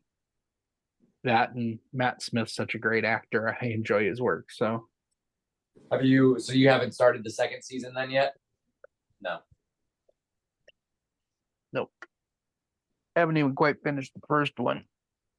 Because there's that and the Wheel of Time, and me and Andrew have been watching Halo, which we just finished. Right on. Yeah, we haven't seen that one yet. They did a damn nice job. Did they? Or did you start that one? No. Keep in mind, one of the executive producers is the Steven Spielberg. So they didn't phone this in. They did a really nice job. Wow, right on. Yeah. Just finished up Delicious in Dungeon. That was too damn funny. Yeah, we haven't watched that one for a little while. Oh God, it cracks me up. We watched the last episode of the newest season of Demon Slayer, just came out today, and So we just finished that. Did you guys ever watch Has Been Hotel? No, we haven't started it yet. That's cool. I haven't been. It was- I really haven't been watching a whole lot of TV other than just those 2 shows, Totally. which we didn't even watch. House of Drag. We'll watch that probably tomorrow.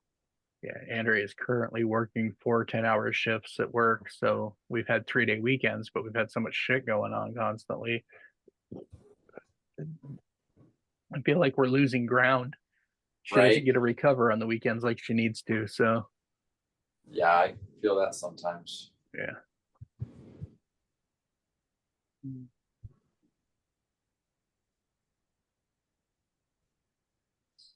That's not a bad shift though. Having 4 10s. Yeah.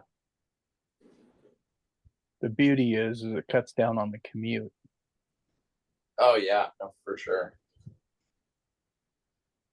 So has she been going in 5 days a week, or was she going in 5 days a week before that? She was at 3, so she had Monday and Friday off pretty regularly, but she barely got used to that before they shifted to this. And this is going to be this way for the next 3 months Okay. because of remodeling. Basically, they want to be able to clear that floor out.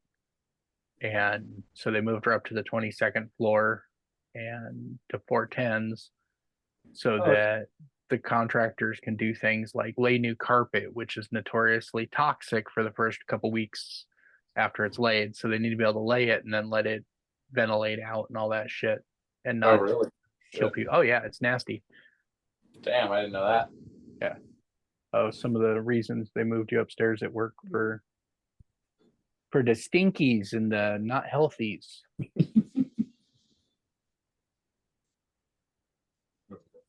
Mm. Oh.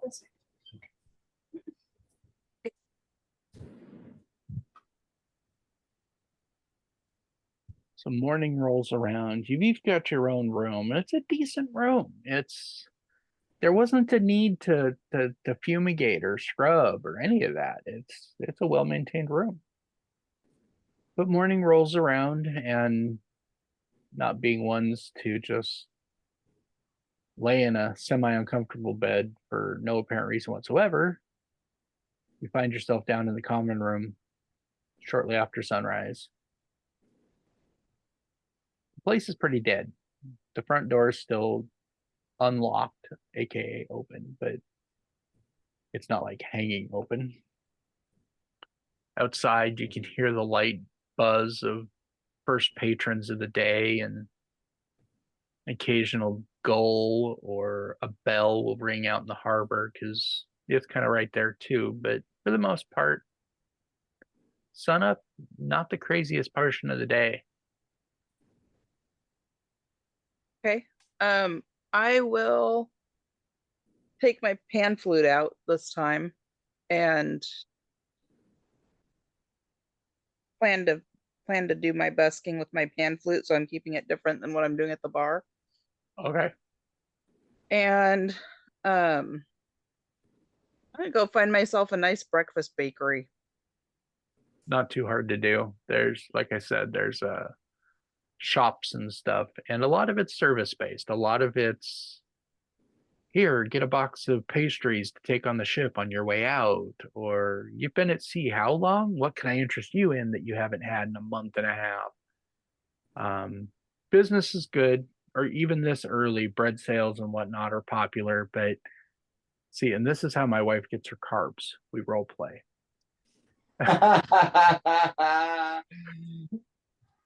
And you step in the door and you're assaulted by everything. It's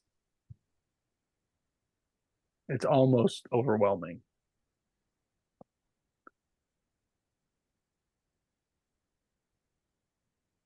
I'll just go for like a ham and cheese croissant Cool. and go sit outside.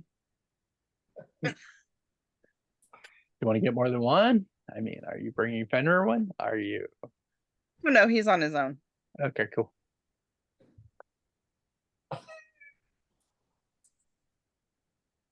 You know, I I'm just gonna wander. I'm just gonna kind of wander the city today for Okay. now. Not really sure what I'm looking to do at the moment. Well, and your necessities are covered. So nothing wrong with just a random roam. What you do get a feel for is that depending on which of these quadrant type zones you're in, around the tax hall, the government official building, almost everybody is people in those light blue jackets. Very few other people seem to shun the place almost, but it leaves the roads there almost completely open to just these handful of people in these jackets scurrying to and fro. In the merchant section, it's pretty busy. What you find over in the warehouse section wandering through is certain buildings are slammed busy, like a disturbed beehive, and right next door it's completely silent.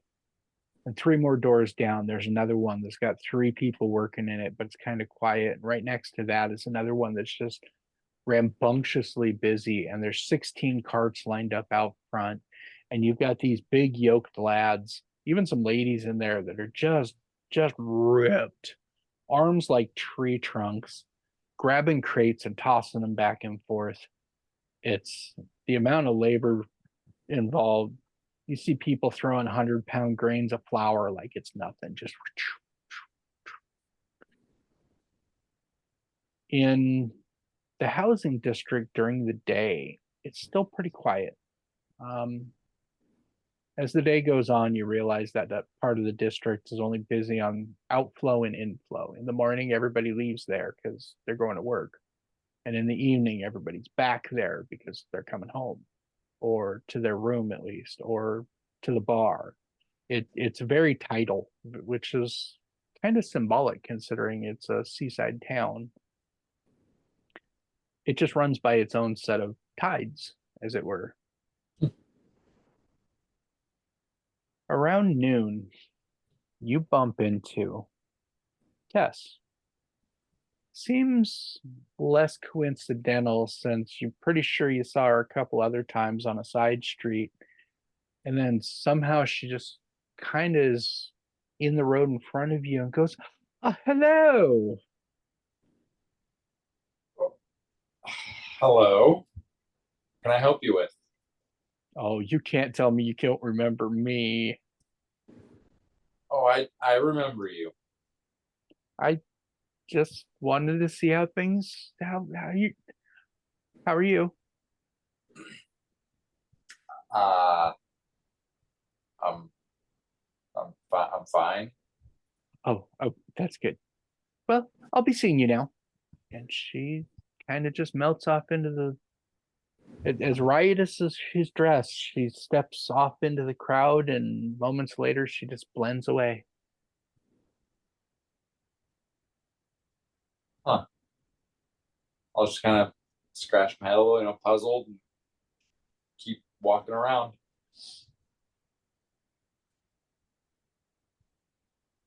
Street corner busking here is a lot different than you're used to. People seem to be in such a hurry, you're having a hard time getting anybody to slow down.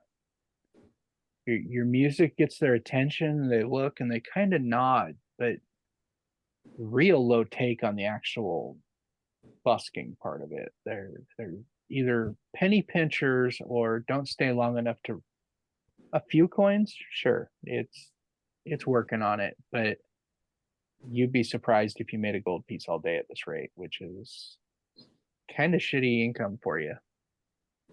Yeah, not my main goal right now. My main goal is that I'm keeping an eye on the passing street traffic, looking for the slender lady in the blue hooded cloak. Okay. Roll me a perception check. Let's see what kind of shit you do see.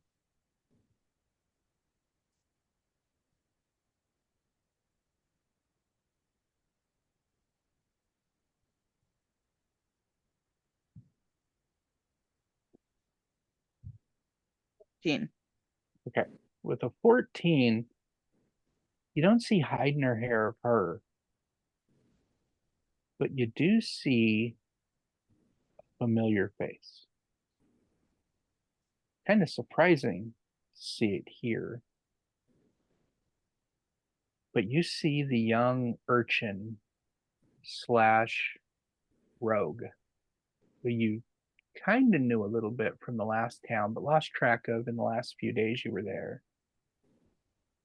Looking at you from across the street, as he notices that you've made eye contact and acknowledged his existence,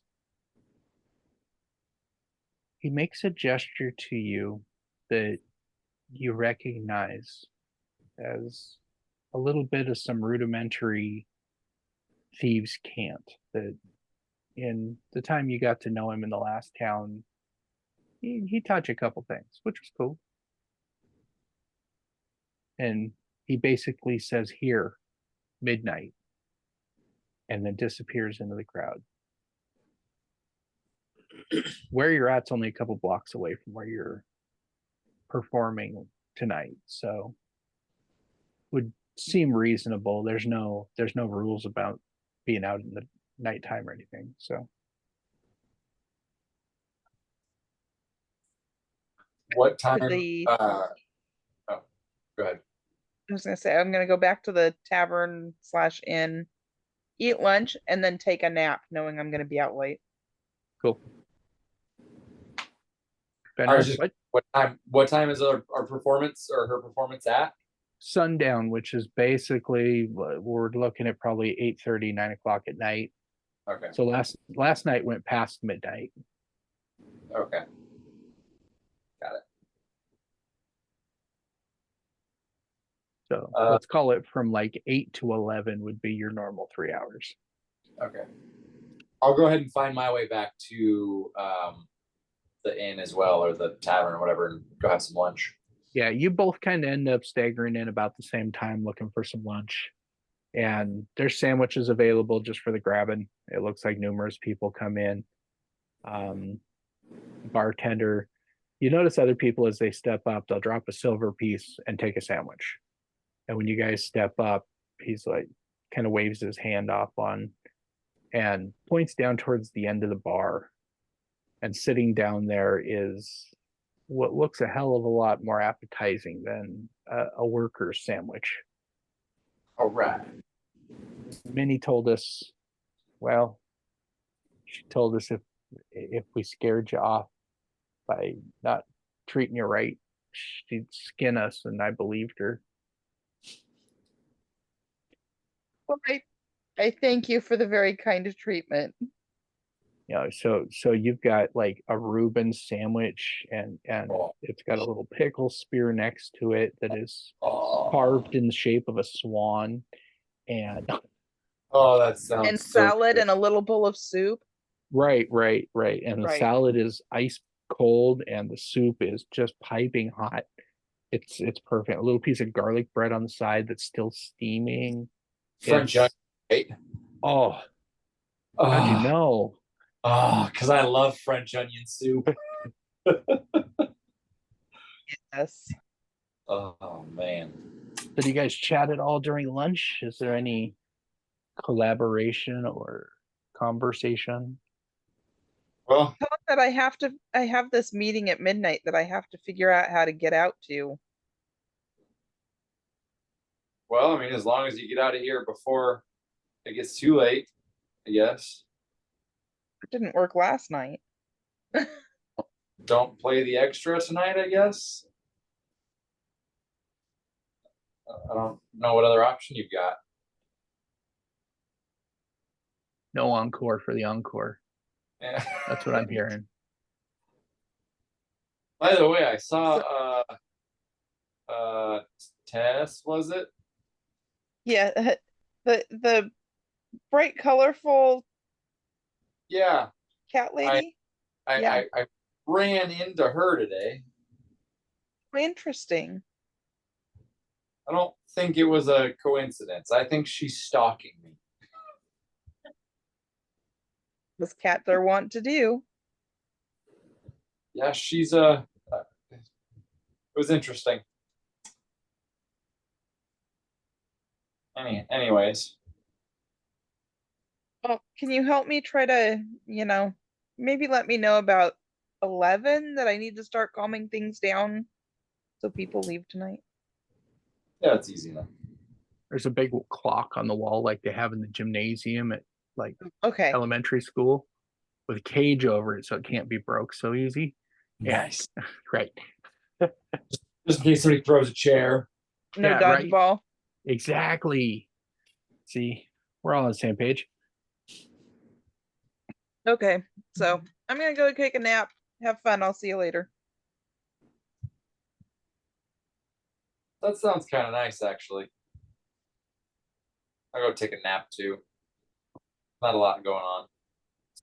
One of the barmen looks at you and says, if I don't see you, I'll come get you a couple hours before dark so you can get your stuff together." And sure enough, you guys get into your rooms and nestle in. And with the experienced ease, you slipped off into sleep till a gentle knock wakes each of you independently in your rooms. 2 hours till dark if you want to come down and get fed and whatnot before the show. Perfect. I hop up, quickly prepare myself, and run downstairs. You hop up and do a rendition of head, shoulders, knees, and toes with prestidigitation. Exactly. I feel much better, and stride forth as only a bard can. And I've got the the real slow kind of stretch and just Get that one piece of hair that's just kind of like this. yeah. And then I'll kind of meander my way down. Rake your fingers through your beard a few times. Yeah, Just exactly. It's one of these. Tame it out, sort of. Exactly. It's I'm as not tame as you are. And downstairs, as you're heading down, you get down to the second floor and keep working your way down, and you can already hear a pretty healthy crowd. And you hear more than one person stomping their foot on a drum-like stage, chanting, "Bear, bear, bear." You get down there, and there's a half a dozen young lads up there, just like most of the guys packing crates around, just yoked. And one of them spots you as you step out of the stairwell, and the whole place explodes in cheers. Minnie gets your attention from not too far away at her corner table, and she goes and gestures to the crowd. I will take my lyre and hop up on the stage. About halfway to the stage, when a half a dozen sets of hands grab you, arms, legs, torso, and before you can even take a deep breath or scream or anything, you're lifted from the floor and mosh pit carried across the room. Delicately stood upon the stage, the lads that were up there stomping all hop down, make room.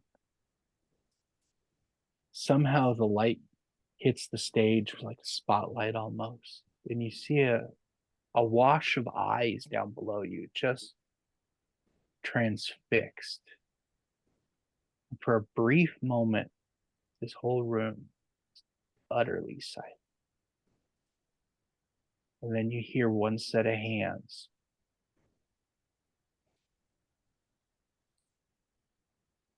And it just cascades. Bring a tune to the rhythm that they're. And that catches and reinforces their clapping. And slowly the room starts swaying with you. 25 for performance, by the way. You have a moment before the song really settles in heavy. Is there I would like to refer to it as a message or a lesson you would like to teach with your music? Is there something you're trying to convey? Would like to keep the same rotation that they were using last night going again. I'm hoping they will learn the pattern repeatedly. Do you say anything to them, or is this just a wish, a prayer, and an intent? Just a wish, a prayer, and an intent. Cool.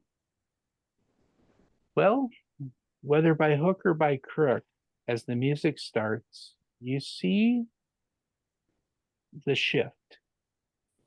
You see the tides in the room start to eddy, to swirl, to gyrate around the room. And the bartenders look up at your table. One of them gives you a thumbs up, takes that, here we go, deep breath, and they get to work. At one point while you're doing this, you even see Minnie running back and forth, handing out like bundles for her licorice and just as fast as she can go. First couple hours go by powerfully. The energy's up. People are just the doors never close. They're just at this point they get wedged open so people can flow in and out without any impediment. And word seems to have gotten out about yesterday, and you're living up to your reputation on day 2. This is quality stuff, especially in a shanty town. People are thinking this is like high class music stuff. This is fancy folk music. You're good.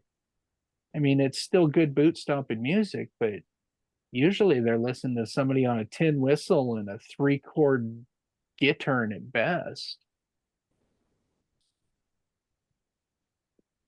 2.5 hours in, things are still pounding along. Fender kind of gives you a bit of a side glance. Step it down a notch Okay. for like a half an hour, and then I will go more mellow again after that. Well, like I said, you're 2.5 hours in, so you're looking at 10:30 now. Oh, okay. So are you going to wind down at 11, 11:30? I'm gonna do like a midpoint between 10:30 and 11, and then at 11 do a wind down. Okay. Let's see what the room itself is doing. It's slowing down some, but there's still a lot of people in here. A lot being like 100. Fire marshal wouldn't be happy. Breaking fire code. That's right. Little sign next to the door says 65, Maximum occupancy. Right. Okay, I'm gonna call Fenrir over to me or motion for him to come over. Sure, he's not too far away. Kind of peek my head over. What's up? Fenrir, can you go to this corner and tell the lad that's there to please either wait for me or I need a later time tomorrow? I guess you don't want to just wind everybody, or just call it a night. Well, I'm trying, but if I can't get them to go, Numbers wise, you feel it'll take you about 5 minutes to get to the corner, and you have 15 minutes to meet the deadline. So there's 100 people left. You got 10 minutes to play with. yeah, just please go and ask him to wait for me. All right. She gives you a couple street names, and after walking the town, you kind of get an idea where you're headed. Okay, so I'll head over there then. As you wander off, Minnie gets Bear's attention. This big guy going.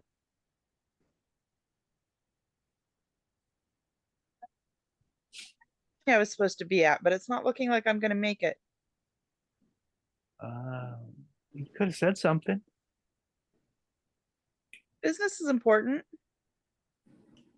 I can get behind that. Okay. And your mellowness and ease at which you calm her, you see a tension leave this kind of miniature woman's face that has always seemed to be there, at least for a brief moment. She seems to almost thaw and have a bit of a human, okay, I like that, before her stern demure returns. She turns and glides back over to her little table, plops herself down up on the tabletop in her chair, goes back to scribbling furiously. The building eases itself into a calm, and your music keeps it that way. Fenrir, you show up at this street corner, and it's dark. There's no street lights in this town. It's at night, it's dark. Even with magic lights, they don't seem to bother. You're there about 10 minutes waiting when somebody from behind you goes, "Who the hell are you?" Turn around real quick and look. You turn around and you see a lanky lad backpedal away from you a few steps at your sudden twist, one hand reaching back behind his neck, and he's just glaring at you, poised. I'm here on Bear's behalf. She's not gonna make it tonight. She got caught up working at the tavern. So she was hoping you could get a later meeting tonight or another time tomorrow. Be back here in 2 hours. And as the words leave his mouth, he just melts into the darkness around him. You never see him move. He just and basically disappears into the dark. Okay. I'll walk back to the tavern. About 12:15 or so, when Fender wanders back in. When you show up, the room's considerably mellower. The music coming from the stage is very lethargic, might be a word for it. Not torpid wise, but definitely soft, easing, no harsh notes, no fast pace. And see the people at the bar are finally starting to slow down, and you see one guy, just might have to keep an eye open for this guy, but he comes in and he gets like all of the candy in a like bag to go. And when they're loading it up, even Minnie's kind of just shaking her head a little bit, but he takes his little baggie and heads out the door. You don't know what it would be like if he were to eat it all at the same time, because some of them have contradicting effects and stuff. You can only imagine where he's going. Going to Tessa's ship, I think, in my head. Yeah, it's Tessa's dealer. Anyway.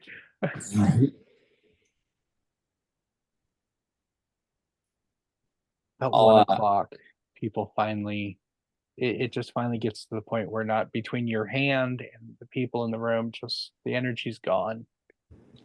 Before that, when I get into the room, when I come back to the tavern, I'll walk up to her real quick and kind of, get up close and say, hey, 2 o'clock.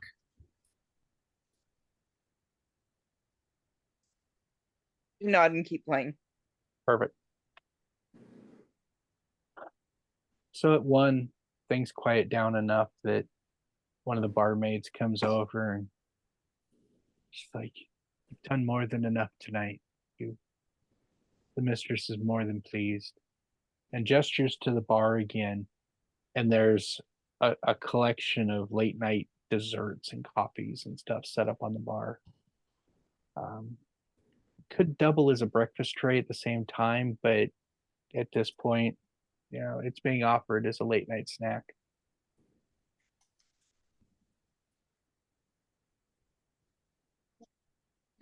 Sure, I'll go over there and snack on a few things since I have a little bit of time to wait still. Yeah. I'm in. Minnie walks across the end of the bar to where you guys are next to where you're seated. She goes, "Yeah, about earlier. If you'd said something, it would have been okay. I mean, not to sound glib about this, but we got along okay without you. Just like it better with you. What can I say?" And as she says this, you see her clutch her little journal that she a little closer to her. Was sure I could have said something, but people can be fickle if you stop in the middle of something sometimes, and I don't want anything I do to damage your business. Yeah, stopping in the middle can lead to awkwardness. I can relate to that. So appreciate your professionalism then, and I'll not worry about it so much.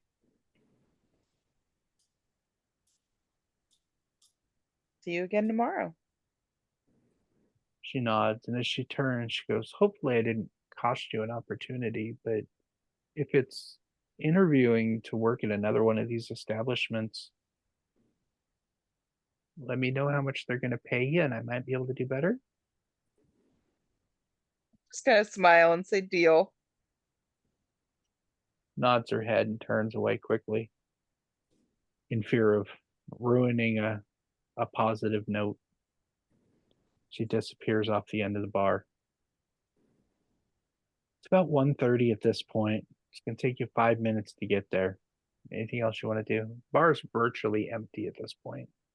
Even the staff is down to just one guy behind the bar, and he almost looks more like he's leaning against the wall napping than he does working. But the place never closes, so somebody's got to be on duty. Fenrir, I'm gonna head over there, but you go ahead and go up to bed. I'll be fine. You sure? I'm sure. All right. Don't tell me twice. I'll head upstairs and go to bed. You part ways there. It doesn't take you long to find the spot. At some point, partway there, you suspect somebody's following you, but you never see anyone specifically. And nobody seems to bother you. The streets are fairly empty. At one point, you see Lagoon Squad slowly strolling around. You're not sure if you've ever not seen them. You're not sure if they sleep. They're a little bit of an enigma. It's interesting. But true to their nature, you're not doing anything wrong.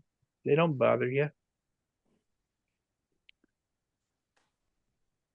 Right about 2 o'clock, or what you feel would be the best, fairly close, you hear a familiar voice from just behind you. Oh, good. You managed to make it this time. Hope I didn't frighten your friend too much. Fine. Sorry.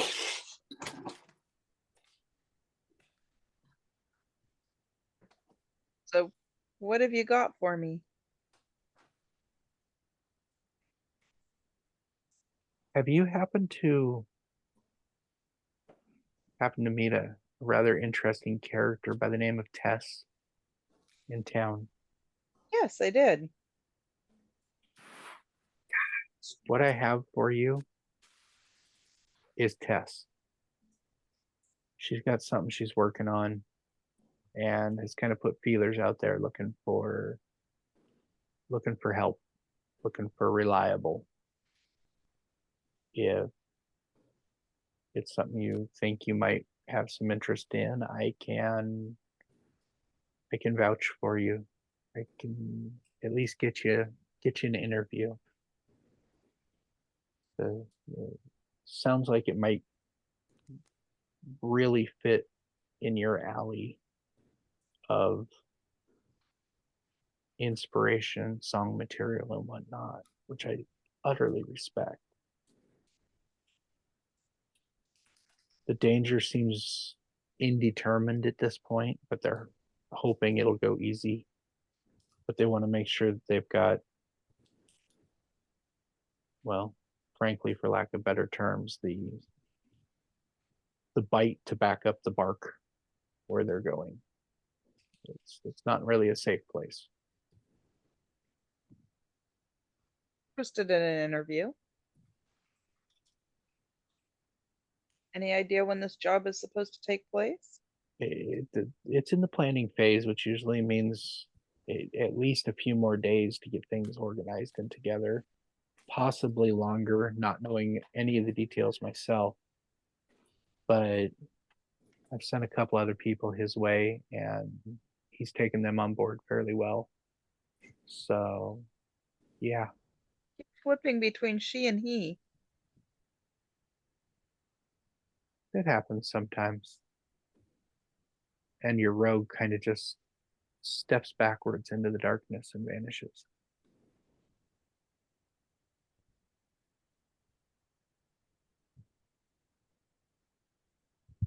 Find yourself all alone on the street corner. One block back to the tavern. Do I feel like I'm being followed again? Roll me a perception check.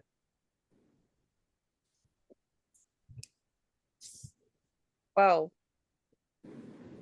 Doesn't seem to be. You're walking along, and if you're being tailed, they're good at it. You don't see, you don't hear. okay. I'll go the rest of the way back to the tavern then and go to sleep. Cool.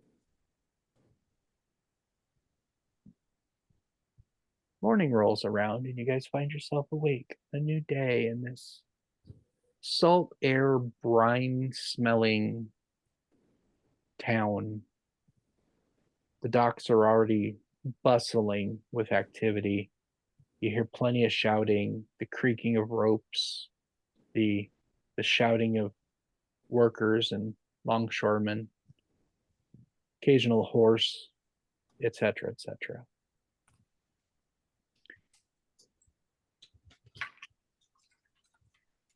You have toxic water. Right. That's how you make Teenage Mutant Ninja Turtles. My goal. Right. Hero on a half Cool. shell. So Hold on, I just noticed it. I don't see a record anywhere on the screen. Oh, never mind.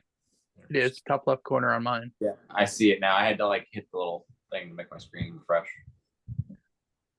Had to smack it around a little bit. You know it Right. likes it. right. So I get up and I repeat my morning. Absolutions. Yeah. Cool. Yeah, being a bard, I figure your appearance is such a key feature to who you are that putting yourself together with a prestidigitation has become reflexive almost. If you didn't do it, would be more inclined to hear about it, but a gentle reminder every now and then that you're spiffing yourself up is beautiful. You guys end up down in the common room fairly early in the morning.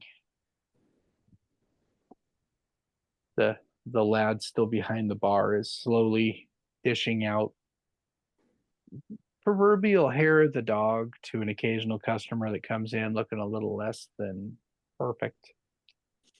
You know, how do you get rid of the hangover? Have another drink. So here we go.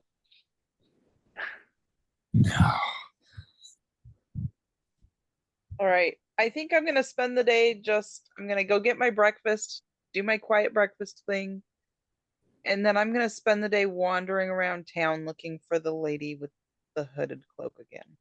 Okay. I kind of like this determination. I dig it. Fenrir? It's a cerebral day for you, or we need. I think, I'm gonna ask at the bar, is there anywhere to go, like, well, I guess I could go lift some boxes. Is there anywhere I could go to help some of the dock people lift some heavy shit? I need to Gives work you out. direction to what he refers to as the day labor shack. And they've got a manifesto of everyone that needs help everywhere and what kind, and there's always work to be done. It's piecework. You show up in the morning, you get a job, you go do the job. If the job takes you all day, cool. If the job takes you 2 hours, you can go back for another job. All right. As I'll the head day goes along, the jobs thin out just because later in the day, less stuff to do. But yeah, absolutely. Okay, I'm heading there looking for a job. Are you looking for something? It's early enough. If you're looking for an all day thing, are you looking for? No, I'm looking for something that I could probably take a couple hours and get a lot of heavy lifting in. Just something to get my muscles working and try to, get some strength training, I guess. How are you with the animals? Yeah. Uh, they don't bother me any. That's what you want. Alrighty then. Heavy lifting, couple hours, you've got it. He gives you a slip of paper that's got a dock and a slip number on it. And you go down to certain dock and down the pier post, there's numbers. And you look for the number that is on your little chit. And you come to, lack of better terms, an animal park. Those semis that roll down the road that are full of cows? Yeah. It's one of those, but it floats. Okay. So it's just a big stock pen for, you come to find out, a type of animal you've never seen before. So they're large and pudgy, weigh about 300 pounds apiece. And because of the design of these animals, whether by magic or breeding, you're not sure, but their legs are so short they can't touch the ground now. It's a head and legs. And they're kind of round and they got short fur on them, enough that you can get a good grab on them if you need to. Like 2-inch shag. So you can really kind of, grip your hair into this. And because of their delicate nature, they have to be moved by hand. They don't even smell bad. They're just lumps of flesh with faces. And as you start moving some of these things, you're picking them up and carrying them up these stairs and putting them in a chute for them to slide down. And at the bottom, there's a couple guys catching them and loading them on carts and are stacking them like cordwood. And these things make weird grunt noises and whatnot, but they're really docile. They don't seem to be minding being handled. But after about the first 10 of them, you look around and realize you're going to be busy till lunch and you're already starting to feel sore. But maybe that's kind of why you're here. Yeah. So you tuck in. Roll me an intelligence check with advantage.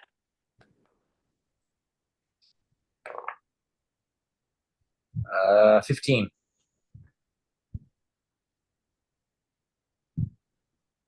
You do okay. It's shovel and coal worked a little better.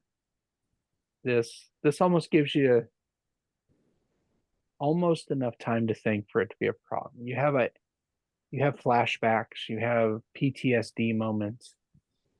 At one point, you almost feel bad for the critter that you're moving.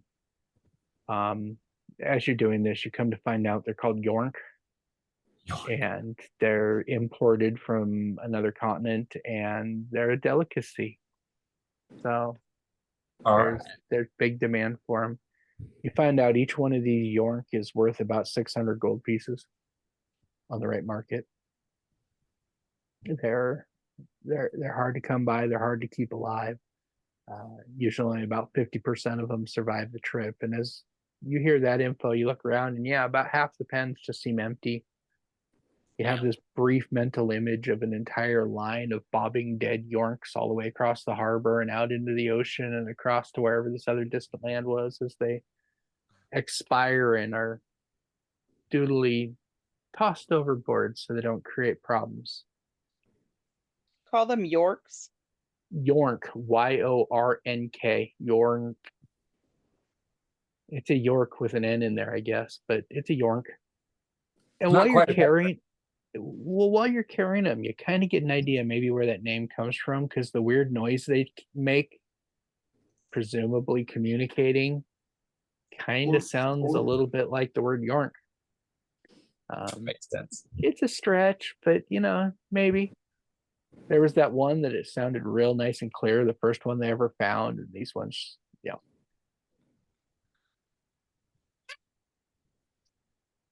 Sorry. Lunchtime. Yep. Yeah, lunchtime rolls around, and You're working it, you're stretching it, you grab onto your last york and hike up the stairs, feeling pretty okay. You set it on the chute and it slides down. You come down, you go report to the foreman who was running the unloading of these yorks. And he looks you up and down. You look like you deserve a sweat bonus.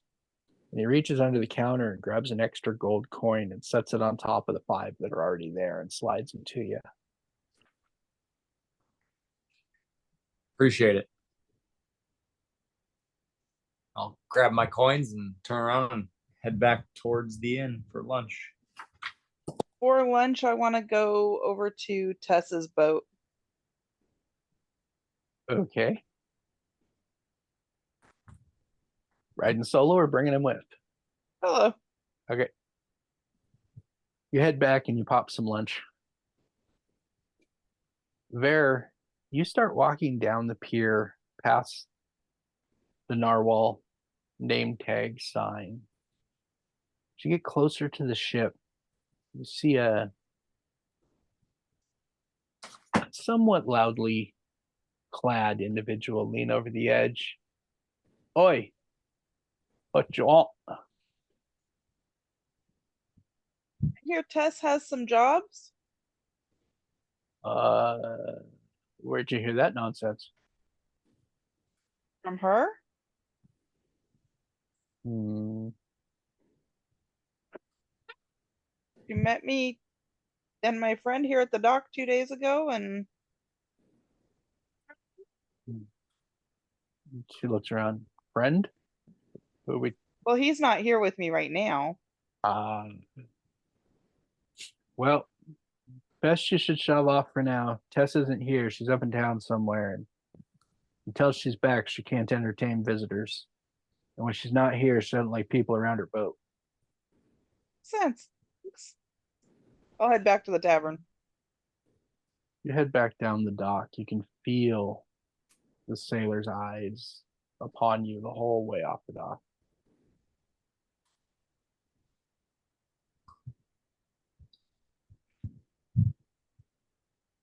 Guess I'll go have some lunch and take my nap. Okay.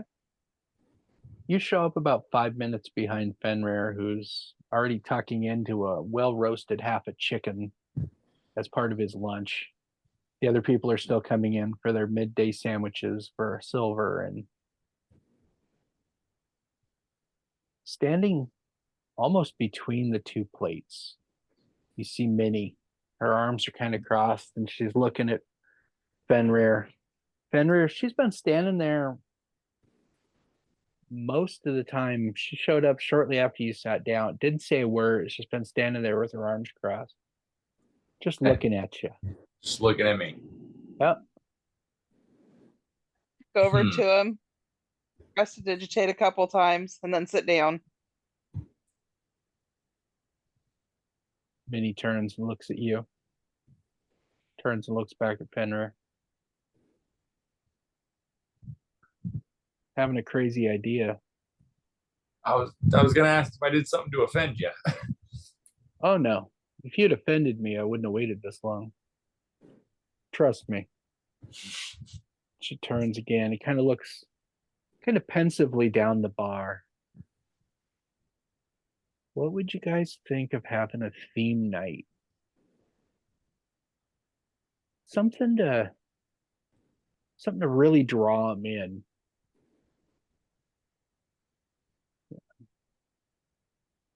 I don't know anything about advertising, so Kind of a theme are you thinking? Where I'm stumped. I keep thinking half ideas at best. And I mean, it's not like we can do Sailor's Night. It's Sailor's Night every night. How much time do you think we'd need? And she starts, and if we wanted to do something really weird, but we'd have to give people time to get costumes together. We'd probably have to hire extra hands for the night for the event.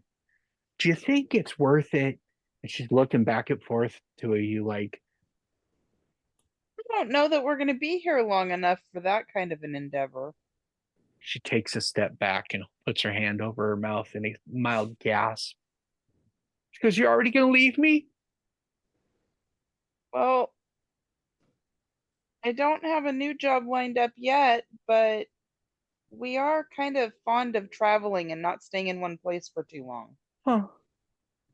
She hangs her tiny miniature little head and holds onto it, or even more miniature little hand. But I do have a plan. Her head pops up and hope relights in her eyes. So I talked to her about my plan of trying to get all of the customers to get in the rotation and maintain the rotation, of having the flow continually going. You've got her attention, and you're pretty sure she's understanding the words you're saying. She doesn't have the vision. It's not clicked. But then they would like, and they. I get up and I dance around the area in the flow that I'm talking about.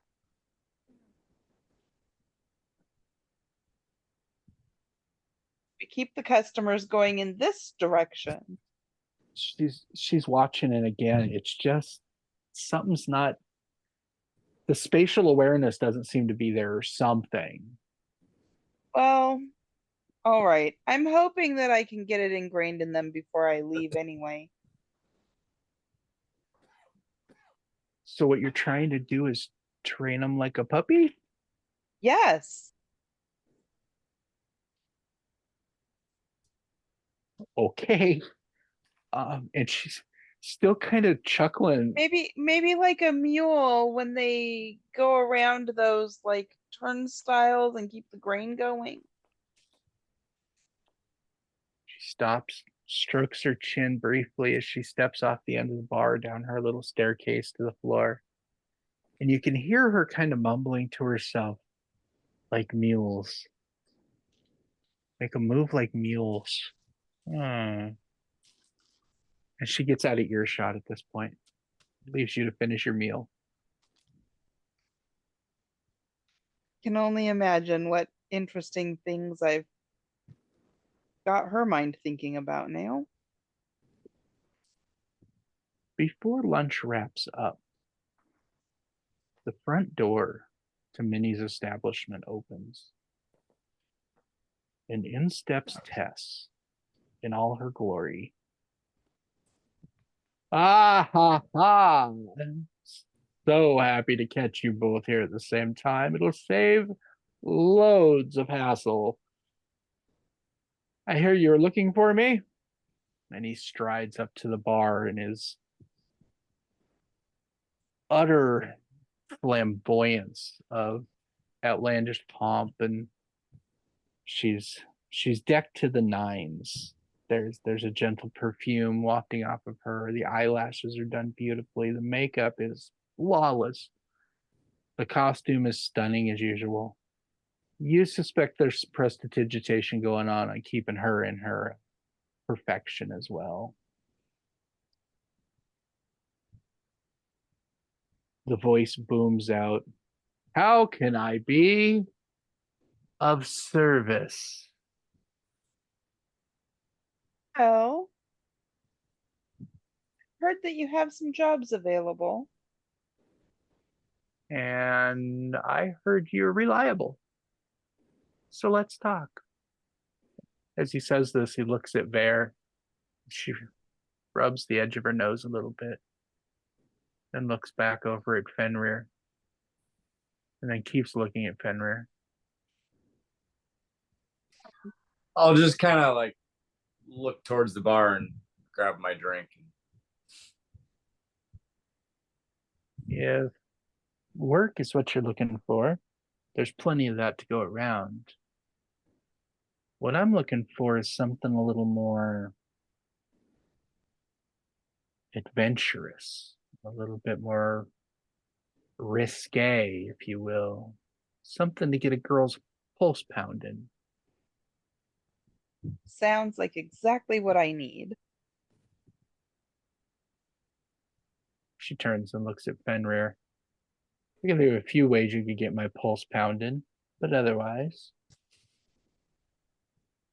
if you're available, setting sail in 6 days.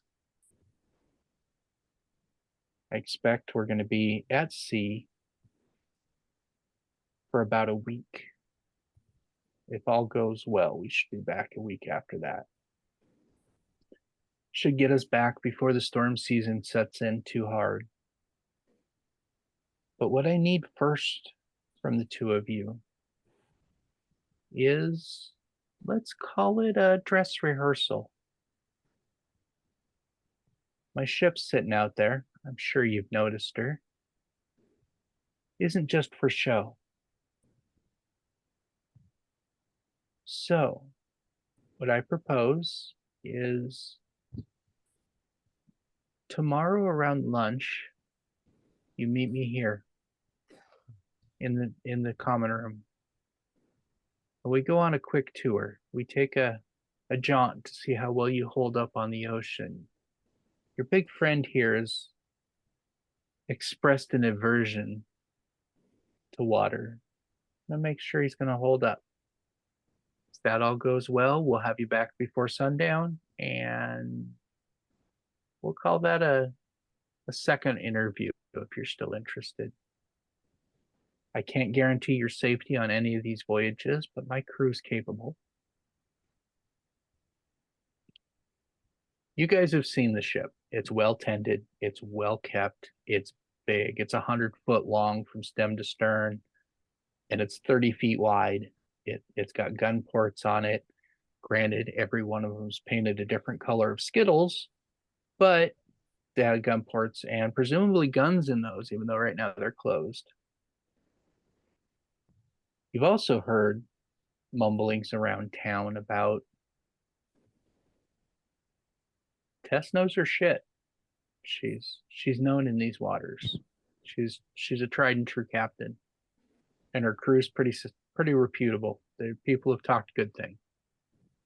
You've also heard she unofficially runs all of Seaside. She's kind of the puppet master around here. The tax and government people, they like to think they run the things, but we all know how it really works. The real person running the show. A lot of people say Tess is. So she says, what do you think? A little job interview tomorrow and potentially a whole lot of crazy after that?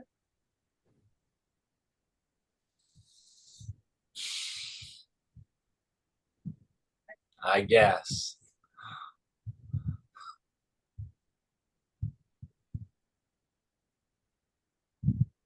Finn, Fabulous. I will make sure that there's quarters enough for at least Bear to sleep down with the crew. He looks at Fenrir and she says, I'm sure I can find someplace more comfortable for you to stay. Blows you a kiss and strides out of the room.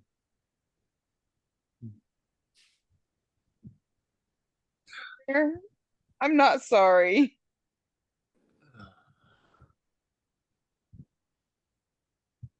Well, this ought to be interesting. It'll be entertaining at least. Fair. Roll. What's your passive perception score? 10. Okay. As Tess steps out through the doors at the front of Minnie's establishment, the doors swing shut. You catch the briefest glimpse of a slender hooded lady standing just outside. As Tess steps through the doorway, her hand reaches out and takes hers, and the two of them step away from the building as the door closes behind them. Decide to watch them for a minute. By the time you get to the door, there's no sign of them. They've either turned a corner or have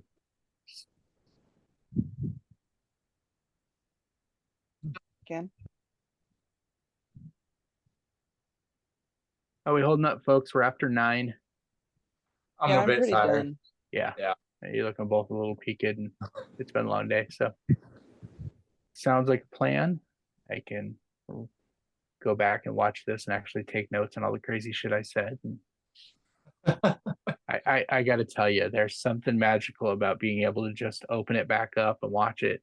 Yes, I invest the time, but by having it, it kind of plays in the background like I'm doing a book on tape, and then I take notes. And because I kind of know what's coming, I can organize said notes as I take said notes. It's so handy.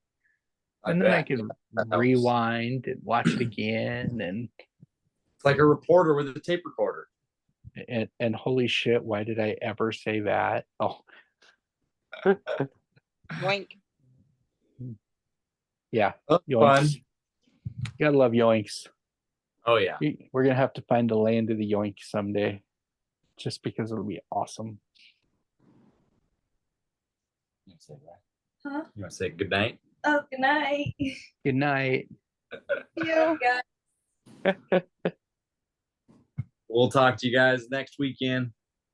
And Joe, we will continue our scheming. It's been a riot so far. So I love putting the crazy together like this, because it's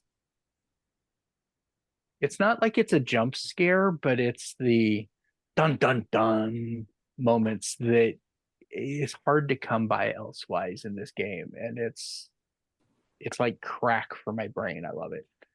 So Awesome. I can't wait. absolutely. Great. So, All right, guys. Well, talk to you You Toodles. later. guys. Bye. Night.